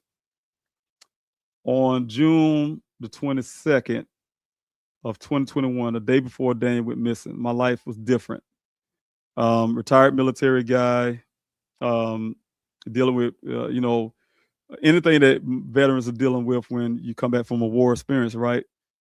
Still trying to get your life in a position where you can move forward in certain areas. And then, your life changed the next day when I got that phone call. But what I want to say is, from that day when I got that phone call and when Daniel went missing, nothing had ever been the same, because the same guy who was really kind of private in a way, meaning that, first of all, I would never ask a person for a dime. I never had to in my life. That would have been the hardest thing to ever do. And it was hard for me. My daughter had to give me, introduce me to GoFundMe when I was living in a hotel trying to fight for Daniel, and I'm running out of funds and all that kind of stuff. And so that changed me, to try to ask for funding, to people to help me keep my boots on the ground, how it started off. Then when I started the search, to help fund the search, and then it went on from there and kept going to this date. And so also the fact my life changed, like I said, I would never imagine myself. I took public speaking in college and things like that, but talking in front of the cameras, I remember the first time I had to do an interview. It was hard because I didn't want to be on some camera. And but I always used to say, to get me through that was I'm doing this for Daniel. I'm doing it for Daniel. So I had to suck it up and try to suck my, not really fear, but just the idea of talking in front of a camera. So, but now I'm a professional at it, in a sense. I can talk to thousands of people standing in the crowd and won't feel nervous about it.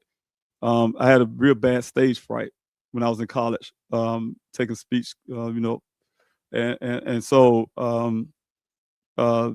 so that changed. Also, the fact that the way you see life changed for me, right? When you have a missing child and you see hundreds of people respond. I even had a friend of mine. She's a reporter, a journalist. I think about putting her name up, but I'll just leave it. She knows she is, local channel there. I want to give shout out to Nicole Grigg and Josh Sanders, though I do have to say their name. They're the first ones that took Daniel's story. But she, how I want to put that. Anyway, the whole point is things changed with me, period, when it came to helping other people too, right? Um, I would have never been put in a position where there's reason I mentioned her because she was pointing out some things, but anyway, where there's hundreds of people that don't know me, right? And I'm a black gentleman, black guy, come from a different place, come from South Carolina, don't know anybody in Arizona, nobody except for my daughter at the time. And when I was able to reach out to the community in Arizona, found the guy who would be my search coordinator. He knew all that about Buckeye because he lived out in the Buckeye. And I promised you guys, when my first search had one black person and everybody else was white. And I'm saying this for a reason. I'm not saying to make a racial thing about nothing. What I'm saying is it changed your perspective about a lot of stuff, because every time I started my searches, I have 200 or so people, sometimes 3 at times, right? And from all walks of life, everybody come from everywhere, just coming out to the search to help me once Dan's story started picking up steam. And I say 99% of them were white Americans, right, from different walk of life. And so for me, being a black man standing there with a whole bunch of white people around me, it was different. It was a different feel at first. I'm like, oh my God, and I'm standing there and I see the people's concern and I see their eyes and I see them really care, like, oh my God, I'm trying to help this man find his son. That'll make you look at life different. I can tell you guys, it'll make you look at life a whole lot different. So I learned a lot from that. I learned a lot from the fact that, it was the same people who came out there looking at me would start, I'll say, I feel like people have to trust you because I have to trust people too, right? Having a missing loved one. So they had to trust me and start telling me about their stories, right? So if you came out of my searches, you all know that what we talk about is how we all are family. I make sure everybody know that they are my family out there. We all are family. We just family. They'll tell you we all are family, right? And I tell them all the time that I love them. I really do. I love each and every last one, everybody who come out, even you guys who support. And so they tell you their stories because they trust you. Tell me their stories about their missing loved one, but they're out there helping me, right? Out there helping me, and they have missing loved ones of their own, right? A couple of them. And some been missing for 20 years, other 10. But when they told the story, it was like it was present, like they just went missing yesterday or something. And so I can see their pain just as much as they can see mine. So that make us even close, put us like in this club thing together. And so, of course, that made me even push even harder to say, you know what? It's not all about my son. These people out here. So I've been doing, people don't know, but I've been doing searches too outside of Daniel's searches. I've been going to other people's searches to help search for their loved ones too. Then I said, you know what? I'm going farther than that. I'm going to start the Daniel Ross Foundation because nobody should go through what I have to go through with this law enforcement stuff. Nobody had to go through when you go reach out to people like EquiSearch and the ones I was telling you about that don't show up for you and all that kind of stuff, and nobody's come to help you, right? Except for those people who came out to the search. And so I said, I'm going to do things myself to help other people. So you start off the foundation knowing that you don't have no funding to doing all the stuff. So everything I have done in faith. I remember my first flyer distribution, and this is literally, I might say some people who believe in God, who people don't, but it's a story for me. I would say I was thinking how I can get more flyers out there, because if you guys could see the first flyers of Dan, you probably know what they look like now. I wish I could hold a piece of sheet of paper, but it was the size of a sheet of paper, right? It was big, and I was go to Staples and get them laminated and all kind of stuff. But I had these big behind flyers, and I was giving out to people, and I started thinking about it. I said, these people take the things and probably throw it in the trash. Who's gonna carry around a big piece of sheet of paper every day? So that's why I designed the flyers the way they are now. But then I was trying to figure out how to get it out to people, because I was doing the best I can with going to homeless shelters and hospitals and neighborhood, but I started the flyer distribution off a whim. It's an old baseball movie they'll talk about, if you build it, they would come. And I heard that in my head. I said, okay, yeah, if I do it, people will show up. And so I had these flyers printed out, stats, a bunch of them. And so I got on social media. I didn't know where to go because I really still was trying to learn Phoenix. And I said, okay, Walgreens, the back of the Walgreens. I put out there all on social media platform. Hey, you guys, I need y'all, please help me get these flyers out. I'm starting this flyer distribution. I need you to come get stacks of them, take them out to your community, pass them out for me. Because I really understood at the time, Daniel, I can't just be searching in the desert alone. It had to be I had to have more eyes on the ground and to get eyes and get, because I couldn't rely on the news media at the time. And so I went out there, I put the date out there on social media, talked about it on this live stream right here, because I did the same thing. I'm gonna give a shout out to Gisela K. She's also with Grizzly True Crime. She the one helped me build the platform.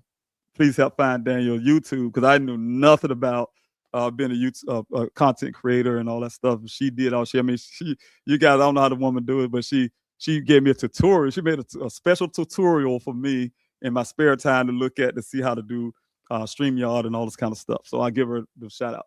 But anyway, I was able to put that information out on social media because of that. And that day, I told them the date, the time behind the Walgreens on, I've got the name of the road now.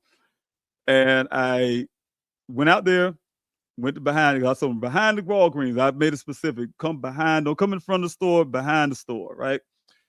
And I got back there, I parked my vehicle. Nobody was there. I mean, it's almost like I thought Walgreens was closed or something. It was empty. The parking lot, a few cars in there. And so I said, you know what? I always take things to faith. So you guys know my personal page. You always see me always talking about faith. Faith is the big action word for me in my whole entire life. So if you want to define me with something, define me with the word faith. My whole life has been filled with that. My mom taught me that early. But anyway, I pull up at that place. I parked that vehicle, and I looked around me, no one's there. And I say, oh man, nobody's probably gonna come, but I'm gonna do it anyway. So I went in out of the trunk, put some flyers on the trunk, and then I went to reach in the back seat to get the rest of them to put on the trunk. And I heard somebody yell out, there go Mr. Robinson right there, and I looked over my shoulder. I promise you guys, probably like 20 to 30 people walking up on me. Kind of scared me a little bit. But what I'm saying is that's how the flyer distribution started. So you guys, you always hear about the desert searches. There's always a city search, and there's always been a flyer distribution, a combination of that too. So I could easily say there's 40 weeks of city searches and flyer distribution as well. A lot of you that's right here in this chats with me was out there on the ground. Keisha, you were one of them that's on here a lot. On that ground with me, Callie, if you were listening, if you're on here tonight, you was out there with me. My A team, you guys was out there with me. So everybody who was out there with me, you know how it was. Coming behind that Walgreens, a lot of you just grabbed the flyers and took them to your community, just like that, stacks of them. The others was out there, and that once I left the desert, you guys, I'm telling you, leave the hot desert, 108 degrees. I used to be like Superman. I would drive and drop the equipment off really quick, get back to my apartment, and change my clothes and hit downtown because I had to be nice dressed to give flyers out to them college students and some of these other areas in the malls and things. So I meet everybody at the flyer distribution, and we'll go out in the streets and put them on cars and giving out to people, restaurants, and all the stuff all day until about 9 o'clock at night. Right. So it was a lot of work, work. So what I'm saying is this whole thing gave a bit perspective, meaning that my life changed, where it's been a lot of work for Daniel. I had to ask for help a lot. I had to give and take. I lost a lot. I'm going to tell you, guys, I lost so much, but it's worth it when you have a missing loved one. I would never, ever change it for nothing. I'll do it over again.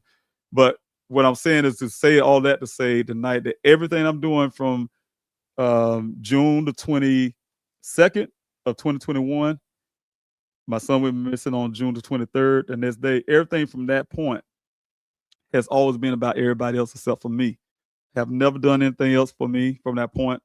When I say, and I'm not saying it for any type of pity or whatever the case may be, what I'm saying for people to understand the importance of what I'm trying to do. because what I've done is there's no space between my flyer distribution. There was no space between the searches.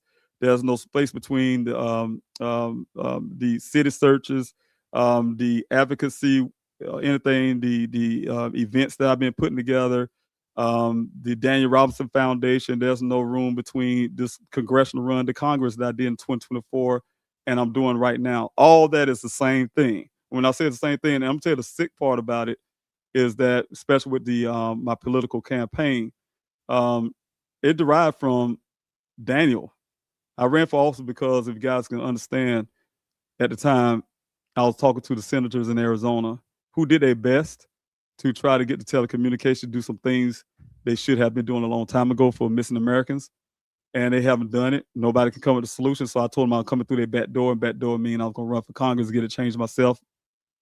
I wrote the Daniel Robinson's Law. You guys can look that up. Please Help Find Miss America's Act is right now hitting South Carolina. I really wanted to push in Arizona, but because of polarization of political atmosphere, I heard someone told me this. This is the crazy part. They was supporting me. You're such a great dad, Mr. Robinson. You're such a great human being. You're doing so much. And then as soon as they heard the word that I was running for office, and depending on if you running as a D or R, they look at you differently. And the person said to me, how you could be such a great person and you this person, you in this party or something, right? And so you turn from a person who loves your child, who loves everybody else, who sacrificed everything for everyone else. And then if you got a D or R for what you're running for to try to get some legislation to Congress, they then turn you to somebody else and call you another name. And all that is out the window just for one thing. And that's how this country had turned out to be. And I said all that to say, when I was in the desert and I'm a black man surrounded by 99% white people who really cared about searching for a black scientist out in that desert and care where you're from, what you are, what color you're, any of that stuff, then somehow it matters when you're running for political office and you're trying to do something great for people, because there's no daylight between the time June 22nd of 2021 to right now, the day, the 27th of February 2026. No difference. Same person, same idea, same thing trying to strive, trying to do the same thing, but support would be totally different based on the polarization of our country, what's happening, things like that. It's crazy to me. So what I'm saying is, as many times I've been wanting to just throw in the towel, but I'm not a quitter. I just keep going until it quits on me, right? Because other than that, I'm not a person that just quit on anything. I just keep going because I really care. I really care about people. I really care about my son. I love him to death. I wish every day that none of this ever happened. I always keep saying it over and over again to everyone who's listening. Tragedy can find a light on the other side of the tunnel. My son hadn't gone missing. I was talking to a family member, person the other day. I think it was the day or yesterday. Was saying, you know what? You're right, Mr. Robinson. Look, if this didn't happen, we'd have never known the. And no matter of fact, that was on my town hall. Gentleman was telling me he would have never. He said he looked it up. He would have never known that was over 600,000 people go missing every day, every year. 3,000 people go missing every day. Over 2,000 children every day go missing. Over 2,000 children. You'd have never known that kind of stuff if the tragedy didn't hit home, right? Or you didn't hear about it from something. And so what I'm saying is, it's important you guys to really understand. So I'm out here and I'll be talking about all this stuff, and I'm be honest, I am very tired, but I'm not. I have to fight against an incumbent who's been in office for 25 years now, just to try to get this done.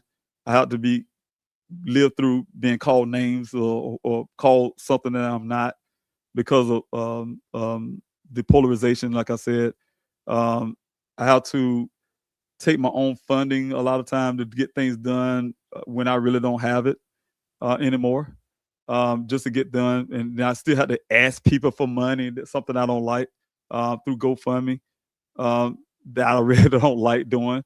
But that's the only way I still keep pushing, because it could be easy for me to right now just throw in the towel, I had a friend of mine. I know I'm over talking, but I had a friend of mine. Not gonna say his name. Men. They were saying they'd be straight up honest. Most people would not have done this long. They love their child, but there's always some limits on some things, right? And I think about it a lot. I say, you know what? For me, I just can't see it. And I think one of the biggest reasons why is because I gave my children a promise, and I haven't grown up with a father myself, right? So that's one thing for sure, to make sure I'm doing my part as a dad. First of all, that's number one for me.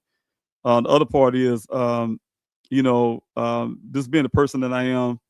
It's I can sacrifice things, um, if it's going to be something great on the end of it. So I really believe that everything I'm doing right now is going to pay off eventually. It'll pay off one way or the other, because it's going to be some things I know I want to do. This Daniel Robinson law, for instance, the awareness that we're doing, all that stuff is going to matter. It matters. It really do matters. And so I think we shouldn't be leaving life itself, in the sense, without doing something, right? So, I get my vacation one day. I'll be on that beach and in the water. I think when I was laugh at Daniel, he's always me and Daniel had an argument before he went missing about trees. Can y'all believe that? He was trying to tell me Arizona got more trees than South Carolina. Can you believe that one?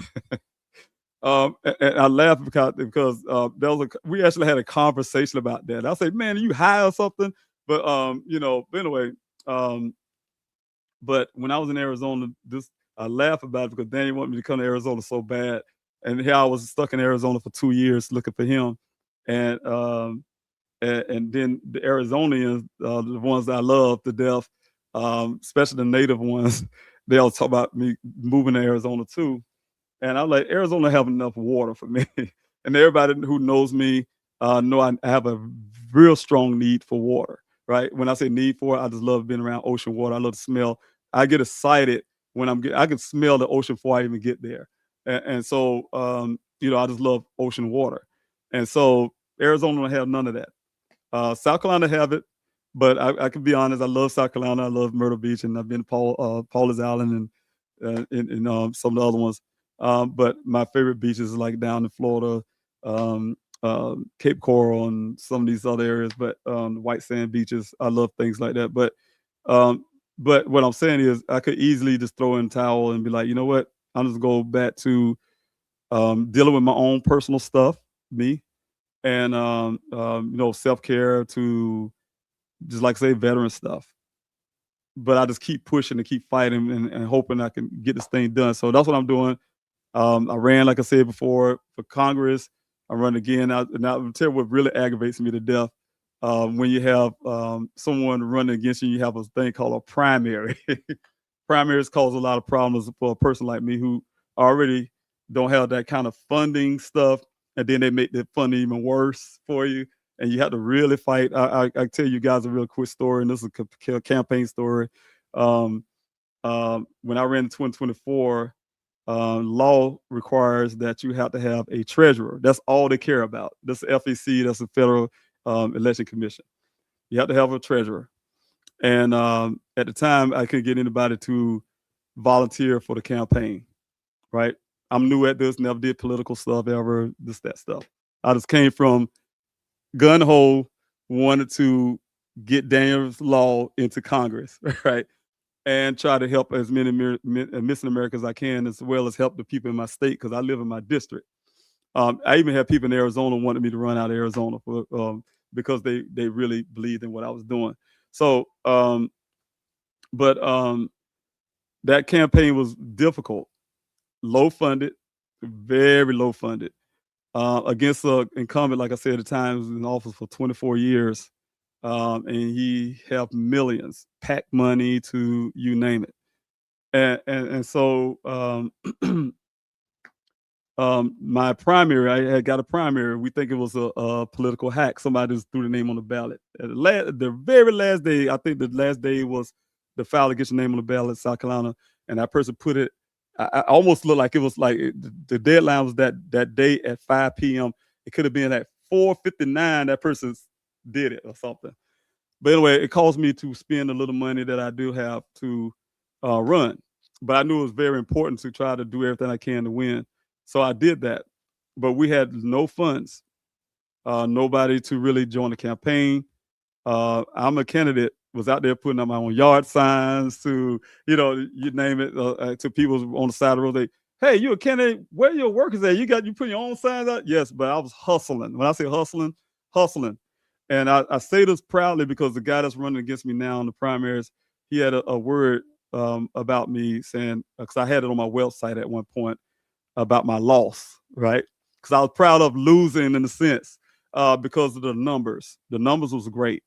For a person who never ran for political office, a person who did it by faith and believe in God, and have a mission and a reason why I'm really trying to do it.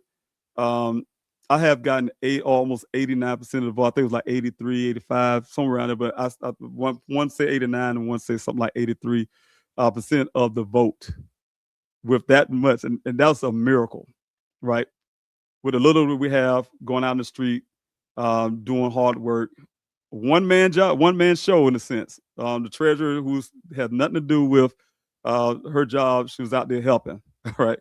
And my young daughter was helping me too as well. And we got that kind of percentage. And then against when it was the agenda, I was doing the presidential year, you guys remember, November the 5th of 2024. And against the incumbent, when I made it past the primary, I was able to get 41% of the vote. 41% of the vote. I won this city that I live in right now called Richland County.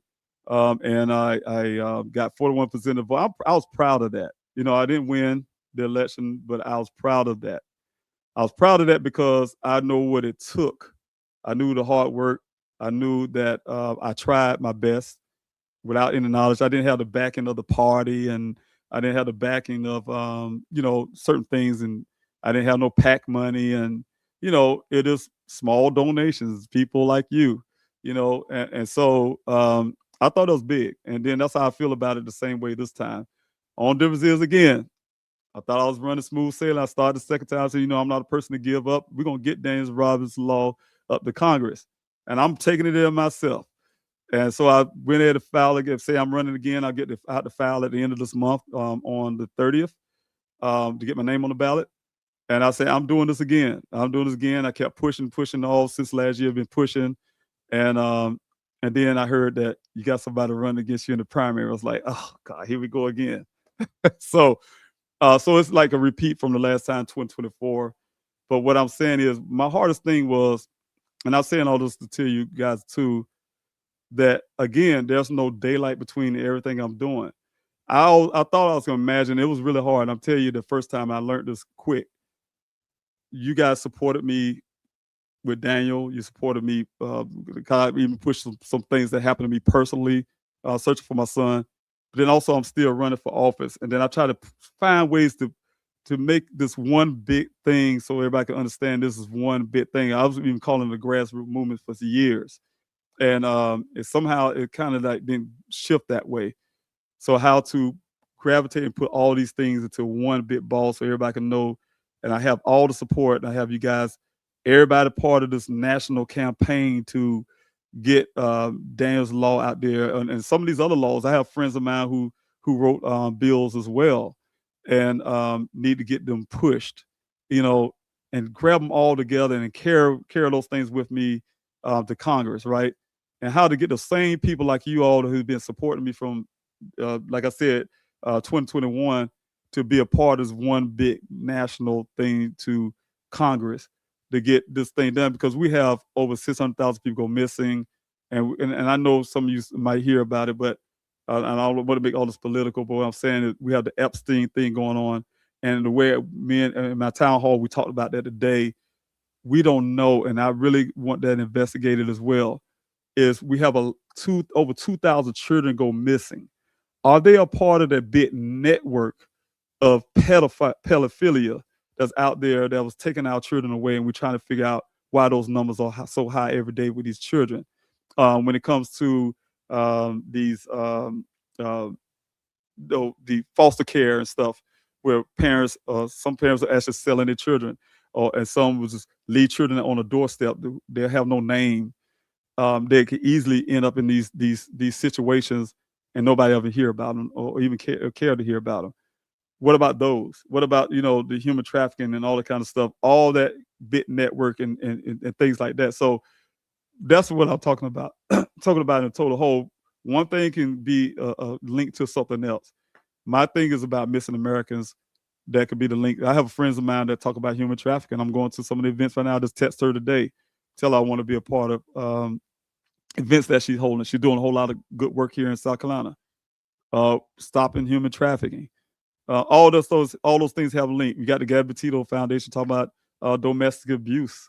What happened to Gabby, and so all those things are linked. She was missing for a while, for instance. So all those things are linked, and I'll try to find a way to help everybody look at the bigger picture that I'm looking at, is to link all these things together.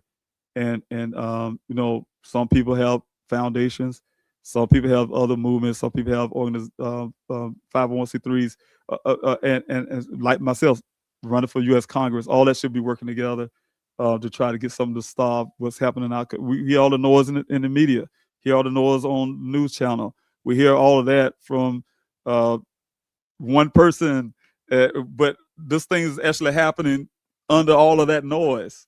People are going missing every day, those type things. And I really care about it, and I stopped my life to try to do something about it. And so I just ask you guys to continue to support. That's it. I said all that to say I just need your support, and I hope you guys continue to do so in every aspect. So when you guys hear me ask for things or ask for support or help and all that stuff, please know it's with good intentions. I have people, I put it on this live the other week when I had to go through all this receipts and crap to try to keep my, integrity, people, who I am as a person, right? Defend myself. That's how I felt like I had to do, defend myself, to show you how much it costs to rent equipment. And I hear people, even to this day, they even know me, they'll still say, oh, it don't take that much to do X, Y, Z. Yes, it does. It does. And again, I would say the money was spent wisely because, again, some people look at the first GoFundMe and say $400,000 in almost 5 years spent for Daniels, for other things. I mean, everything. I mean, I'm not going to go through the whole numbers again because that was that other live stream. But what I'm saying, I had to pull receipts to so people give an idea or how that money can add up to that kind of thing over 5 years, almost 5 years. And so when we can Google easy, and I use that on the thing because that's the one that was always being spoken out loudly about. So I'm sure there's other cases I just couldn't find it. But you can look at what happened with Brian Laundrie. I think that's his name, was that did that to Gabby. They spent $1 million in one day looking for him, and that's law enforcement, right? So, and that's one day. We was able to find human remains, everything I have done from 2021 to now, and only spent $400,000, right, for everything. I mean, like everything, my boots on the ground to flyer distribution to city searches to everything I was talking about. The events to whatever. And then people ask me a question they wouldn't ask. I mean, well, I could be honest with you. The people was pissed off about their tax dollars going to that $1 million to look for that guy. And so, so it's a difference. So long story, I'm just saying what I'm doing right now is still a continuation. And I'm just asking you guys for support any way that you can. I have a young lady who's want to join the foundation. I can't wait. She'll be handling the social media aspect of the foundation, which I'm really proud of. I have a couple people who joined the campaign to help me win, to go to Congress so we can get these things done. So I have, so I still have people really willing to still help in different ways. People still donating here and there if they can. I really appreciate that because I definitely need those fundings. So sharing Daniel's story, going to pleasehelpfinddan.com, and I hope you guys do, because I haven't really checked on it, but doing the mail-in protest, and I mean, there's all that stuff, man. I trust the flyers, asking for flyers. I can't tell you, because of funding, we are really hard at creating new flyers right now, but I'm trying to get it back up in part. So, but anyway, just want to tell you guys, thank you so much for everything. You have a wonderful night. It's been 2 hours and 33 minutes. And I think I'm done. I don't see any more questions. Thank you, Lakeisha. You know I have to say something to you. And you're the one I was just talking about, you being out there so you can say it. Yes, you was out there in city flyer distribution with me, getting out thousands and thousands of flyers. So I really appreciate you for giving me a helping hand. And you're still here to this day in all kind of other ways, and also moderating, keeping my chats safe, safe from all that crazy stuff that people like to throw up there and take your pain and try to give you more pain. So thanks so much. I appreciate you. All right. Thank you, everyone. Again, I'm put this on the bottom of the screen. If you guys have any information about my son, if you all want to support, I think I put the wrong one up. If you have a tip, that's all I want to put up. If you have a tip, you know anything about what happened to my son, please use the tip line, and I'll pay for that. If you don't want to talk, it's 24 hours, 7 days a week, live operator, take a call. You can remain anonymous if you like. You can text the word tip to the number if you don't want to talk to one at all. You still can remain anonymous if you like. But thank you so much, you guys. If you wanted to reach me directly, you can call the public cell phone number, 803-200-7994. Email, pleasehelpfinddaniel@yahoo.com. Website, pleasehelpfinddaniel.com. I really appreciate you guys. And I will try to do my best to do some more lives and things like that again. But like I say, life is really busy, especially running for office, running for Congress. It pulls me in all kinds of directions, and it's hard to try to keep up. I am still doing things in the background. You guys are going to find out pretty soon to keep Daniel's story out there. Even doing a little small things with the Black and Missing Foundation. So I'm really happy with that. We have the Missing Struggle. I have just, you guys know I did an event with them out there in Indiana. She's doing a really good job. Y'all need to check her out.